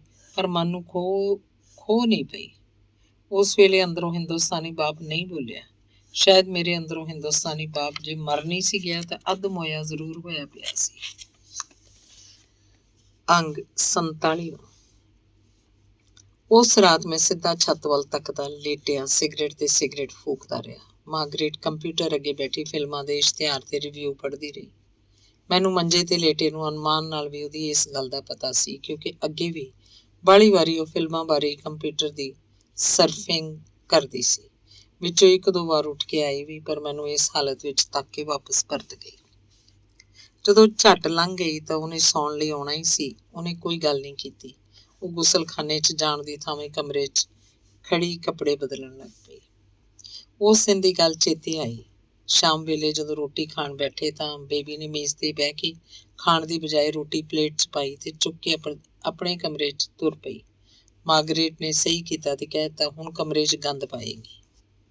ਬੇਬੀ ਨੇ ਪਰਤ ਕੇ ਘੂਰਿਆ ਤੇ ਮੂੰਹ 'ਚ ਕੁਝ ਬੁੜਬੁੜ ਕੀਤੀ। ਮੈਨੂੰ ਸਮਝ ਨਹੀਂ ਆਈ। ਬੇਬੀ ਦੀ ਅੰਗਰੇਜ਼ੀ ਬੋਲਣ ਦੀ ਸੁਰ ਬਿਲਕੁਲ ਅਮਰੀਕਨਾਂ ਵਰਗੀ ਸੀ। ਇੱਕ ਤੇ ਬੁੜਬੁੜ ਤੇ ਦੂਜੀ ਉਹਦੀ ਸੁਰ ਮੈਨੂੰ ਸਮਝ ਨਹੀਂ ਆਈ, ਪਰ ਮਾਰਗਰੇਟ ਨੂੰ ਸ਼ਾਇਦ ਸਮਝ ਆ ਗਈ ਹੋਣੀ ਹੈ, ਜਾਂ ਸ਼ਾਇਦ ਇਸ ਮਾਮਲੇ ਬਾਰੇ ਬੇਬੀ ਨਾਲ ਉਹਦੀ ਗੱਲ ਕਦੀ ਪਹਿਲਾਂ ਵੀ ਹੋਈ ਹੋਣੀ ਹੈ। ਉਹਨੇ ਮੋੜਵਾਂ ਚੱਕਿਆ ਤੇ ਕਿਹਾ ਵੀ ਖਰਵੀ ਸੁਰ 'ਚ, ਮੈਂ ਅੱਗੇ ਹੀ ਇਸ ਗੱਲੋਂ ਬੜੀ ਤੰਗ ਆ ਹੋ ਪਈ, ਤੇਰੀ ਪਰਵਾਹ ਕੌਣ ਕਰਦਾ? ਮੇਰੇ ਅੰਦਰੋਂ ਹਿੰਦੁਸਤਾਨੀ ਬਾਪ ਦਾ ਰੂਪ ਜਾਗ ਪਿਆ। ਮੈਂ ਚੱਕਿਆ, ਇਹ ਕੋਈ ਮਾਂ ਨਾਲ ਬੋਲਣ ਦਾ ਤਰੀਕਾ ਹੈ? No, she is not my mummy. My mom is dead. ਗੁੱਸਾ ਵੀ ਚੜਿਆ ਤੇ ਉਹਦਾ ਜਵਾਬ ਸੁਣ ਕੇ ਸੁੰਨ ਵੀ ਹੋ ਗਿਆ। ਮੈਨੂੰ ਇਹ ਤੇ ਪਤਾ ਸੀ ਕਿ ਅਮਰੀਕਨ ਬੱਚੇ ਮਤਰੇਈਆਂ ਨੂੰ ਸੌਖਾ ਜਿਹਾ ਮਾਂ ਨਹੀਂ ਮੰਨਦੇ, ਪਰ ਅੱਗੋਂ ਇਸ ਗੁਸਤਾਖੀ ਦੀ ਵੀ ਆਸ ਨਹੀਂ ਸੀ। ਇੱਕ ਵਾਰੀ ਕੁਰਸੀ ਤੇ ਬੈਠੇ ਦੀਆਂ ਮੁੱਠੀਆਂ ਮਿਟੀਆਂ ਗਈਆਂ। ਹਿੰਦੁਸਤਾਨੀ ਬਾਪ ਹੁੰਦਾ ਤਾਂ ਭਾਵੇਂ ਥੱਪੜ ਲਾ ਦਿੰਦਾ, ਪਰ ਮੈਂ ਨਾ ਹਿੰਦੁਸਤਾਨੀ ਰਿਹਾ ਸੀ, ਨਾ ਹੀ ਅਮਰੀਕਨ ਬਣਿਆ ਸੀ। ਮਾਰਗਰੇਟ ਦੀ ਉਮਰ ਦਾ ਸੀ, ਉਹਨੂੰ ਕੀ ਕਹਿੰਦਾ, ਦੋਹਾਂ ਨਾਲ ਪਿਆਰ ਦਾ ਰਿਸ਼ਤਾ ਸੀ। ਪਰ ਉਸ ਵੇਲੇ ਮੈਨੂੰ ਲੱਗਦਾ ਸੀ ਕਿ ਬੇਬੀ ਨੇ ਬਦਤਮੀਜ਼ੀ ਕੀਤੀ ਹੈ। ਕੁਰਸੀ ਤੋਂ ਉੱਠਿਆ, ਬੇਬੀ ਵੱਲ ਹੋਇਆ, ਪਿੱਠ ਪਿੱਛੇ ਇੰਝ ਲੱਗਾ ਜਿਵੇਂ ਮਾਰਗਰੇਟ ਵੀ ਉੱਠੀ ਹੋਵੇ। ਫੁਰਨਾ ਫੁਰਿਆ ਮੈਨੂੰ ਰੋਕਣ ਲਈ ਉੱਠੀ ਹੈ ਕਿ ਸਿਰਫ ਤਮਾਸ਼ਾ ਤੱਕਣ ਲਈ? ਜੇ ਉਹ ਰੋਕਦੀ ਤਾਂ ਸਾਬਤ ਹੋ ਜਾਂਦਾ ਕਿ ਉਹ ਮਾਂ ਵਾਂਗ ਹੀ ਆਪਣੇ ਆਪ ਨੂੰ ਸਮਝਦੀ ਸੀ, ਪਰ ਜੇ ਉਹ ਤਮਾਸ਼ਾ ਵੇਖਣ ਲਈ ਉੱਠੀ ਸੀ ਤਾਂ ਪਤਾ ਲੱਗ ਜਾਣਾ ਸੀ ਕਿ ਉਹਨੇ ਗੁੱਡੀ ਨਾਲ ਖਾਰ ਕੱਢੀ ਸੀ। ਪਰ ਉਹ ਉੱਥੇ ਹੀ ਮੇਜ਼ ਕੋਲ ਖੜੀ ਰਹੀ, ਮੇਰੇ ਪਿੱਛੇ ਨਹੀਂ ਆਈ। ਮੈਂ ਜਾ ਕੇ ਗੁੱਡੀ ਨੂੰ ਬਾਂਹ ਤੋਂ ਫੜਿਆ, ਜ਼ਰਾ ਕੱਸ ਕੇ ਫੜਿਆ ਹੋਣਾ। ਗੁੱਡੀ ਕਹਿਣ ਲੱਗੀ, ਡੈਡ ਮੈਨੂੰ ਪੀੜ ਹੁੰਦੀ। ਮੈਂ ਚੁੱਪ ਰਿਹਾ, ਬਾਂਹ ਫੜ ਕੇ ਉਹਨੂੰ ਉਹਦੇ ਕਮਰੇ 'ਚ ਲੈ ਗਿਆ। ਉਹਦੇ ਹੱਥੋਂ ਥਾਲੀ ਫੜ ਕੇ ਸਾਈਡ ਟੇਬਲ ਤੇ ਰੱਖ ਦਿੱਤੀ। ਐ ਵੇਖ, ਤੇਰੇ ਕਮਰੇ ਦਾ ਕੀ ਹਾਲ ਹੈ? ਕੱਪੜੇ, ਕਿਤਾਬਾਂ, ਜਰਾਬਾਂ, ਬੂਟ ਤੇ ਕੰਪਿਊਟਰ ਦੇ ਕਾਗਜ਼, ਫਲੋਪੀਆਂ ਵਗੈਰਾ ਸਾਰੇ ਖਿਲਰੇ ਹੋਏ ਨੇ। ਇਹ ਕੋਈ ਚੰਗੀ ਕੁੜੀ ਵਾਲੀਆਂ ਗੱਲਾਂ ਨੇ? ਹਾਂਜੀ, ਤੁਸੀਂ ਵੀ ਹੁਣ ਉਹਦੇ ਵੱਲ ਹੋ ਗਏ ਹੋ। ਜੋ ਉਹ ਕਹਿੰਦੀ ਹੈ ਉਹ ਠੀਕ ਹੈ ਤੇ ਹੋਰ ਸਭੋ ਕੁਝ ਗਲਤ ਹੈ। ਮੇਰਾ ਕਮਰਾ ਹੈ, ਜਿਵੇਂ ਮਰਜ਼ੀ ਰੱਖਾਂ, ਉਹਨੂੰ ਕੀ? ਉਹ ਕੌਣ ਹੁੰਦੀ ਹੈ ਮੈਨੂੰ ਰੋਕਣ ਵਾਲੀ, ਟੋਕਣ ਵਾਲੀ? ਉਹ ਤੇਰੀ ਮਾਂ ਹੈ। No, she is not my mum. Baby ਬਹਿ ਜਾ ਇੱਥੇ, ਇਹ ਫੜ ਪਲੇਟ ਤੇ ਰੋਟੀ ਖਾ ਕੇ ਬਾਹਰ ਆਏਂਗੀ ਤੇ ਗੱਲ ਕਰਾਂਗੇ। ਨਹੀਂ, ਮੈਂ ਨਹੀਂ ਆਉਣਾ। ਉਸ ਔਰਤ ਦੇ ਸਾਹਮਣੇ ਮੈਂ ਕੋਈ ਗੱਲ ਨਹੀਂ ਕਰਨੀ। ਕਿਉਂ ਨਹੀਂ ਕਰਨੀ? ਸਗੋਂ ਜੇ ਕੋਈ ਮਤਭੇਦ ਨੇ ਤਾਂ ਦੂਰ ਹੋ ਸਕਦੇ ਨੇ, ਹੋ ਹੀ ਨਹੀਂ ਸਕਦੇ। ਉਹਨੂੰ ਮੇਰੇ ਨਾਲ ਚਿਹੜੇ, ਉਹਨੂੰ ਮੈਂ ਇੱਕ ਅੱਖ ਨਹੀਂ ਸੁਖਾਉਂਦੀ। ਕੋਸ਼ਿਸ਼ ਕਰ ਵੇਖਦੇ ਹਾਂ, ਕੋਈ ਫਾਇਦਾ ਨਹੀਂ। ਉਹਨੂੰ ਮੇਰੀ ਕੋਈ ਗੱਲ ਪਸੰਦ ਨਹੀਂ, ਮੇਰਾ ਖਾਣਾ ਪੀਣਾ, ਪੜ੍ਹਨਾ, ਬਾਹਰ ਜਾਣਾ, ਕੰਪਿਊਟਰ ਤੇ ਬਹਿਣਾ। ਉਹਨੂੰ ਤੇ ਮੇਰੇ ਕੱਪੜੇ ਵੀ ਚੰਗੇ ਨਹੀਂ ਲੱਗਦੇ। ਕਿਉਂ? ਉਹਨੇ ਹਾਲੇ ਪਿਛਲੇ ਹਫ਼ਤੇ ਤੇਰੇ ਲਈ ਸਕਰਟ ਖਰੀਦ ਕੇ ਲਿਆਂਦੀ ਹੈ, ਸੁਆਹ ਤੇ ਮਿੱਟੀ। ਓਕੇ, ਇਹ ਦੱਸ ਤੂੰ ਕੀ ਚਾਹੁੰਦੀ ਹੈ? ਬਸ ਮੈਨੂੰ ਕੁਝ ਨਾ ਕਹੋ, ਮੇਰੇ ਕੰਮਾਂ 'ਚ ਦਖਲ ਨਾ ਦਿਓ। ਤੇ ਕਮਰਾ, ਇਹ ਤੇ ਇੰਝ ਹੀ ਰਹਿਣਾ। ਇਸ ਕਮਰੇ 'ਚ ਮੈਨੂੰ ਆਪਣੀ ਆਜ਼ਾਦੀ ਲੱਗਦੀ ਹੈ, ਮੈਂ ਸੌਖਾ ਸਾਹ ਲੈ ਸਕਦੀ ਹਾਂ। ਤਾਂ ਤੇ ਫਿਰ ਬੇਟਾ, ਸੌਖਾ ਸਾਹ ਤੇ ਤੈਨੂੰ ਇਸ ਘਰ 'ਚ ਨਹੀਂ ਆ ਸਕਦਾ। ਤੂੰ ਬੇਸ਼ੱਕ ਕੋਈ ਹੋਰ ਟਿਕਾਣਾ ਕਰ ਲੈ। ਬੇਬੀ ਦੀਆਂ ਅੱਖਾਂ ਟੱਡੀਆਂ ਗਈਆਂ, ਗਰਾਈ ਉਹਦੇ ਹੱਥ 'ਚ ਹੀ ਰਹਿ ਗਈ। Okay, I'll shift tomorrow. Or I should shift just now, as you please. ਕਹਿ ਕੇ ਮੈਂ ਆਪਣੇ ਕਮਰੇ 'ਚ ਆ ਗਿਆ ਤੇ ਕਿੰਨੀ ਰਾਤ ਪਾਸੇ ਮਾਰਦਾ ਰਿਹਾ ਸਾਂ। ਅਖੀਰ ਮਾਰਗਰੇਟ ਦੇ ਸਰੀਰ ਨੇ ਮੈਨੂੰ ਸ਼ਾਂਤ ਕੀਤਾ ਸੀ। ਸਵੇਰੇ ਬੇਬੀ ਆਮ ਵਾਂਗ ਹੀ ਕਾਲਜ ਗਈ। ਫਿਰ ਮੈਂ ਸੋਚਿਆ ਸ਼ਾਇਦ ਉਹਨੂੰ ਕੋਈ ਟਿਕਾਣਾ ਨਹੀਂ ਮਿਲਿਆ। ਮੈਨੂੰ ਰਾਹਤ ਵੀ ਮਹਿਸੂਸ ਹੋਈ। ਮੈਂ ਟੂਰ ਤੇ ਨਿਕਲ ਗਿਆ। ਅੰਗ 48ਵਾਂ। 14 ਸਾਲ ਮਾਰਗਰੇਟ ਨਾਲ ਲੰਘੇ। ਇੰਝ ਜਾਪਦਾ ਰਿਹਾ ਜਿਵੇਂ ਸਵਰਗ 'ਚ ਹੀ ਵੇਲਾ ਬੀਤਿਆ ਹੋਵੇ। ਉਹਦੇ ਪਿੰਡੇ ਦੀ ਖੁਸ਼ਬੂ ਆਨੰਦ ਵੀ ਭੋਰ ਕਰਦੀ ਰਹੀ। ਇਹੋ ਲੱਗਦਾ ਰਿਹਾ ਕਿ ਮੇਰੇ ਵਰਗਾ ਖੁਸ਼ਕਿਸਮਤ ਕੋਈ ਹੋ ਹੀ ਨਹੀਂ ਸਕਦਾ। ਉਹਦੇ ਨਾਲ ਰਹਿੰਦਿਆਂ ਮੈਨੂੰ ਆਪਣਾ ਆਪਾ ਸਾਰਿਆਂ ਨਾਲੋਂ ਵੱਖਰਾ, ਸਾਰਿਆਂ ਨਾਲੋਂ ਉਚੇਰਾ ਲੱਗਦਾ ਰਿਹਾ। ਸਾਰੀ ਦੁਨੀਆ, ਸਾਰੇ ਰਿਸ਼ਤੇਦਾਰ ਆਪਣੇ ਨਾਲੋਂ ਹੇਠ ਲੱਗਦੇ। ਇੰਝ ਲੱਗਦਾ ਜਿਵੇਂ ਅਮਰੀਕਾ ਮੇਰੇ ਅੰਦਰ ਬਾਹਰ ਪਸਰਿਆ ਹੋਇਆ ਹੋਵੇ। ਮੈਨੂੰ ਬਾਹਲਾ ਤੇ ਨਹੀਂ ਪਤਾ, ਪਰ ਸੁਣਿਆ ਕਿ ਗੁਰੂ ਗੋਬਿੰਦ ਸਿੰਘ ਨੇ ਨਾ ਹਲਾਲ ਖਾਨ ਨੂੰ ਪਤਿਤ ਹੋਣ ਬਰਾਬਰ ਸਮਝਿਆ ਸੀ ਤੇ ਨਾ ਹੀ ਮਰਿਆਦਾ ਤਿਆਗਣ ਨੂੰ ਧਰਮ ਭ੍ਰਿਸ਼ਟ ਹੋਣ ਬਰਾਬਰ ਗਿਣਿਆ ਸੀ, ਪਰ ਤੁਰਕਣੀ ਨਾਲ ਸੌਣ ਨੂੰ ਪਤਿਤ ਹੋਣ ਬਰਾਬਰ ਕਿਹਾ ਸੀ। ਮਾਰਗਰੇਟ ਨਾਲ 14 ਸਾਲ ਸੌਂ ਕੇ ਇੰਝ ਲੱਗਿਆ ਜਿਵੇਂ ਮੈਂ ਹਿੰਦੁਸਤਾਨੀ ਤੋਂ ਪਤਿਤ ਹੋ ਕੇ ਪੂਰਾ ਸੂਰਾ ਅਮਰੀਕਨ ਬਣ ਗਿਆ ਹਾਂ। ਹਿੰਦੁਸਤਾਨੀ ਤੋਂ ਅਮਰੀਕਨ ਬਣਨ ਦਾ ਸੁਪਨਾ ਪੂਰਾ ਹੋਇਆ, ਪਰ 14 ਸਾਲਾਂ ਬਾਅਦ ਇਹ ਸੁਪਨਾ ਟੁੱਟਾ, ਢਹਿ ਢੇਰੀ ਹੋ ਗਿਆ। ਕੀ ਮੈਂ ਇੰਨੇ ਸਾਲ ਝੂਠੀ ਦੁਨੀਆ 'ਚ ਹੀ ਵਸਦਾ ਰਿਹਾ ਸਾਂ, ਇੱਕ ਭਰਮ ਪਾਲਦਾ ਰਿਹਾ ਸਾਂ, ਜਾਂ ਸ਼ਾਇਦ ਸਭ ਕੁਝ ਜਾਣਦਾ ਹੋਇਆ ਵੀ ਆਪਣੇ ਆਪ ਨੂੰ ਧੋਖਾ ਦਿੰਦਾ ਰਿਹਾ ਸਾਂ।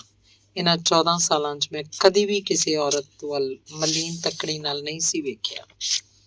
ਕਿਸੇ ਹੋਰ ਔਰਤ ਨਾਲ ਗੱਲ ਕਰਨ ਦੀ ਤਮੰਨਾ ਨਹੀਂ ਸੀ ਜਾਗੀ। ਪਰ ਹੈਰਾਨੀ ਤੇ ਇਸ ਗੱਲ ਦੀ ਹੈ ਕਿ ਮਾਰਗਰੇਟ ਮੈਨੂੰ ਪਿਛਲੇ 8 ਸਾਲਾਂ ਤੋਂ ਧੋਖਾ ਦਿੰਦੀ ਆਈ ਸੀ। ਉਹਦੇ ਮਨ 'ਚ ਦੂਜੇ ਮਰਦਾਂ ਨਾਲ, ਉਹ ਵੀ ਮੇਰੇ ਨਾਲੋਂ ਵਡੇਰੇ ਮਰਦਾਂ ਨਾਲ ਦੀ ਤਮੰਨਾ ਕਿਉਂ ਪੈਦਾ ਹੋਈ ਸੀ? ਕਿ ਮੈਂ ਉਹਦੇ ਸਰੀਰ ਦੀ ਤਾਂਘ ਪੂਰੀ ਨਹੀਂ ਸੀ ਕਰਦਾ? ਜੇ ਉਹਨੇ ਮੇਰੇ ਜਿੱਡੇ ਜਾਂ ਮੇਰੇ ਨਾਲੋਂ ਵਡੇਰੇ ਮਰਦਾਂ ਨਾਲ ਹੀ ਜਾਣਾ ਸੀ ਤਾਂ ਮੇਰੇ ਵਿੱਚ ਉਹਨੂੰ ਕਿਹੜੀ ਕਮੀ ਨਜ਼ਰ ਆਈ ਸੀ? ਕਿ ਉਹਨੂੰ ਮੇਰਾ ਸਾਂਵਲਾ ਰੰਗ ਪਰੇਸ਼ਾਨ ਕਰਦਾ ਸੀ? ਕਿ ਉਹਦੇ ਧੁਰ ਅੰਦਰ ਕਿਸੇ ਗੋਰੇ ਨਾਲ ਜਾਣ ਦੀ ਤਮੰਨਾ ਲੁਕੀ ਸੀ ਜਿਹੜੀ ਜਿਮ ਨੇ ਪੂਰੀ ਕੀਤੀ? ਸ਼ਾਇਦ ਮੇਰਾ ਇਹ ਖਿਆਲ ਵੀ ਗਲਤ ਹੋਵੇ। ਮੇਰੇ ਅੰਦਰੋਂ ਹਿੰਦੁਸਤਾਨੀ ਦੀ ਆਪਣੇ ਆਪ ਨੂੰ ਗੋਰਿਆਂ ਨਾਲੋਂ ਹੀਣਾ ਸਮਝਣ ਦੀ ਸੋਚ ਪਈ ਸਿਰ ਚੁੱਕਦੀ ਹੋਵੇ। ਇਹਨਾਂ ਸਾਲਾਂ 'ਚ ਬੇਬੀ ਨੇ ਇੱਕ ਗੋਰੇ ਅਮਰੀਕਨ ਨਾਲ ਸ਼ਾਦੀ ਕਰਾ ਲਈ। ਮੈਨੂੰ ਚੰਗਾ ਨਹੀਂ ਲੱਗਾ। ਭਲਾ ਪੁੱਛੋ ਕਿਉਂ? ਮੈਨੂੰ ਆਪ ਨੂੰ ਵੀ ਇਸ ਪੁੱਛ ਦਾ ਜਵਾਬ ਨਹੀਂ ਲੱਭਿਆ। ਕਿ ਉਹ ਕੈਥੋਲਿਕ ਈਸਾਈ ਸੀ ਇਸ ਲਈ? ਕਿ ਮੈਂ ਬੇਬੀ ਦੀ ਸ਼ਾਦੀ ਕਿਸੇ ਹਿੰਦੁਸਤਾਨੀ ਨਾਲ ਕਰਨਾ ਚਾਹੁੰਦਾ ਸੀ? ਇਹ ਵੀ ਪੂਰਾ ਸੱਚ ਨਹੀਂ, ਕਿਉਂਕਿ ਇਹ ਤੇ ਮੈਨੂੰ ਪਤਾ ਸੀ ਕਿ ਮੈਂ ਬੇਬੀ ਦੀ ਆਪਣੀ ਮਰਜ਼ੀ ਕਰਨ ਤੋਂ ਰੋਕ ਨਹੀਂ ਸਕਦਾ, ਤੇ ਜੇ ਮੈਂ ਉਹਨੂੰ ਰੋਕਦਾ ਵੀ ਤਾਂ ਵੀ ਉਹਨੇ ਮੁੜਨਾ ਨਹੀਂ ਸੀ। ਇੱਥੇ ਤੁਸੀਂ ਆਪਣੀ ਔਲਾਦ ਨੂੰ ਆਪਣੀ ਮਰਜ਼ੀ ਕਰਨੋਂ ਰੋਕ ਨਹੀਂ ਸਕਦੇ, ਬਸ ਉਹਨਾਂ ਨੂੰ ਘਰੋਂ ਨਿਕਲ ਜਾਣ ਲਈ ਕਹਿ ਸਕਦੇ ਹੋ। ਮੈਂ ਵੀ ਤੇ ਇਹੋ ਕੀਤਾ, ਬੇਬੀ ਨੂੰ ਘਰੋਂ ਚਲੇ ਜਾਣ ਲਈ ਕਿਹਾ। ਸ਼ਾਇਦ ਜੇ ਉਹ ਸਾਡੇ ਨਾਲ ਇਸੇ ਛੱਤ ਹੇਠਾਂ ਰਹਿੰਦੀ ਤਾਂ ਉਹਦੀ ਸੋਚ ਵਿੱਚ ਕੋਈ ਤਬਦੀਲੀ ਆ ਜਾਂਦੀ। ਉਹਨੂੰ ਮੇਰੀਆਂ ਸਹਿਵਣ ਕੀਤੀਆਂ ਗੱਲਾਂ ਵਿੱਚੋਂ ਮੇਰੀ ਇੱਛਾ ਦਾ ਪਤਾ ਲੱਗ ਜਾਂਦਾ ਤੇ ਉਹ ਕਿਸੇ ਹਿੰਦੁਸਤਾਨੀ ਨਾਲ ਸ਼ਾਦੀ ਕਰਨਾ ਮੰਨ ਜਾਂਦੀ। ਪਰ ਨਾ ਉਹ ਇੱਥੇ ਰਹੀ, ਨਾ ਮੈਂ ਉਹਨੂੰ ਸਿੱਧੇ ਰਾਹ ਪਾ ਸਕਿਆ। ਪਰ ਇੱਥੇ ਇਸ ਦੇਸ਼ 'ਚ ਸਿੱਧਾ ਰਾਹ ਉਹੀ ਹੈ ਜਿਹੜਾ ਤੁਹਾਡੀ ਆਪਣੀ ਮਰਜ਼ੀ ਦਾ ਹੋਵੇ। ਤੇ ਫਿਰ ਉਹਦਾ ਕੈਥੋਲਿਕ ਨਾਲ ਸ਼ਾਦੀ ਕਰਾਉਣਾ ਵੀ ਚੰਗਾ ਨਹੀਂ ਲੱਗਿਆ ਕਿ ਮੇਰੇ ਅੰਦਰੋਂ ਹਾਲੇ ਵੀ ਸਿੱਖੀ ਨਹੀਂ ਸੀ ਨਿਕਲੀ। ਮੈਂ ਵਾਲ ਕਟਾਏ, ਆਪਣਾ ਬਾਹਰੀ ਸਿੱਖੀ ਸਰੂਪ ਖਤਮ ਕਰ ਦਿੱਤਾ, ਸਿਗਰਟ ਪੀਣੀ ਸ਼ੁਰੂ ਕੀਤੀ ਜਿਹਦੀ ਸਿੱਖੀ 'ਚ ਮਨਾਹੀ ਏ। ਪਰ ਬੇਬੀ ਦੇ ਵਿਆਹ ਦੇ ਫੈਸਲੇ ਵੇਲੇ ਇੰਝ ਜਾਪਿਆ ਜਿਵੇਂ ਮੇਰੇ ਅੰਦਰੋਂ ਸਿੱਖੀ ਮਰੀ ਨਹੀਂ ਸੀ। ਭਾਵੇਂ ਮੈਂ ਆਪਣੇ ਆਪ ਨੂੰ ਹਿੰਦੁਸਤਾਨੀ ਕਹਿਣੋਂ ਬਚਣ ਦੀ ਕੋਸ਼ਿਸ਼ ਕੀਤੀ, ਸਿੱਖੀ ਤੋਂ ਤੇ ਸਿੱਖਾਂ ਤੋਂ ਦੂਰ ਹੋਇਆ, ਪਰ ਨਾ ਹਿੰਦੁਸਤਾਨੀ ਤੇ ਨਾ ਸਿੱਖੀ ਅੰਦਰੋਂ ਨਿਕਲੀ। ਸ਼ਾਇਦ ਇਹਨਾਂ ਦੋਵਾਂ ਭਾਵਾਂ ਦੀ ਰਹਿੰਦ ਖੂੰਹਦ ਕਿਤੇ ਧੁਰ ਅੰਦਰ ਲੁਕੀ ਹੋਈ ਸੀ, ਜਿਹੜੀ ਹਰ ਸੰਕਟ ਦੀ ਘੜੀ ਸਿਰ ਚੁੱਕ ਖਲੋਂਦੀ ਸੀ ਤੇ ਮੈਨੂੰ ਸੋਚਣ ਲਈ ਮਜਬੂਰ ਕਰਦੀ ਸੀ। ਹੁਣ ਇੰਨੇ ਮਹੀਨੇ ਲੰਘ ਗਏ ਨੇ, ਚੌਥੀ ਪਤਨੀ ਲੱਭਦਿਆਂ ਕਈਆਂ ਨੂੰ ਈਮੇਲਾਂ ਭੇਜੀਆਂ ਤੇ ਉਹਨਾਂ ਵੱਲੋਂ ਆਈਆਂ, ਕਈਆਂ ਨਾਲ ਫੋਨ ਤੇ ਗੱਲਾਂ ਬਾਤਾਂ ਹੋਈਆਂ। ਕਿਧਰੇ ਮੈਂ ਨਹੀਂ ਵਿਸਿਆ ਤੇ ਕਿਧਰੇ ਮੈਂ ਉਹਨਾਂ ਨੂੰ ਨਹੀਂ ਪਾਇਆ। ਸੋਚਦਾ ਸ਼ਾਦੀ ਕਰਾ ਕੇ ਜ਼ਿੰਮੇਵਾਰੀਆਂ ਸਹੇੜਨ ਨਾਲੋਂ, ਜਾਇਦਾਦ ਤੇ ਬੱਚਤਾਂ ਵੰਡ ਕੇ ਦੇਣ ਨਾਲੋਂ ਲਿਵ ਇਨ ਹੀ ਚੰਗਾ ਨਹੀਂ। ਸਵਾਦ ਸਾਰੇ ਦਾ ਸਾਰਾ, ਜ਼ਿੰਮੇਵਾਰੀ ਕੋਈ ਨਹੀਂ। ਕੀ ਸੱਚੀ ਕੋਈ ਜ਼ਿੰਮੇਵਾਰੀ ਨਹੀਂ ਬਣਦੀ? ਅਖੀਰਲਾ ਛੋਟਾ ਜਿਹਾ ਅੰਗ ਹੈ 49ਵਾਂ। ਸਾਰੀ ਕਹਾਣੀ ਪੜ੍ਹ ਸੁਣ ਕੇ ਮੈਂ ਹਰਿੰਦਰ ਨੂੰ ਈਮੇਲ ਭੇਜੀ। ਤੇਰਾ ਲਿਵ ਇਨ ਦਾ ਫੈਸਲਾ ਹੀ ਠੀਕ ਲੱਗਦਾ ਹੈ। ਵਿਆਹ ਕਰਾ ਕੇ ਵੇਖ ਲਿਆ ਹੀ, ਹੁਣ ਅਮਰੀਕਾ ਦੀ ਇਸ ਰੀਤ ਦਾ ਵੀ ਸਵਾਦ ਵੇਖ ਲੈ, ਸ਼ਾਇਦ ਇਹੀ ਰਾਸ ਆ ਜਾਏ। ਪਰ ਮੇਰੇ ਮਨ 'ਚ ਇਹ ਸ਼ੰਕਾ ਵੀ ਹੈ ਕਿ ਤੇਰੇ ਬੁਢੇਪੇ ਦਾ ਕੀ ਬਣੇਗਾ। ਤੂੰ ਕਹਿਣਾ ਕਿ ਇੱਥੇ ਬੁਢੇਪੇ ਲਈ ਬੜੀਆਂ ਠਾਰਾਂ ਨੇ, ਮੰਨ ਲਿਆ ਠਾਰਾਂ ਨੇ, ਪਰ ਪਰਿਵਾਰ ਨਾਲ ਰਹਿ ਕੇ ਮਰਨ ਦਾ ਹੋਰ ਹੀ ਸਵਾਦ ਹੁੰਦਾ। ਪਰ ਕੀ ਮਰਨ 'ਚ ਵੀ ਕੋਈ ਸਵਾਦ ਹੁੰਦਾ ਹੈ? ਮੈਂ ਨਹੀਂ ਜਾਣਦਾ। ਧੰਨਵਾਦ ਐਂਡ ਓਵਰ।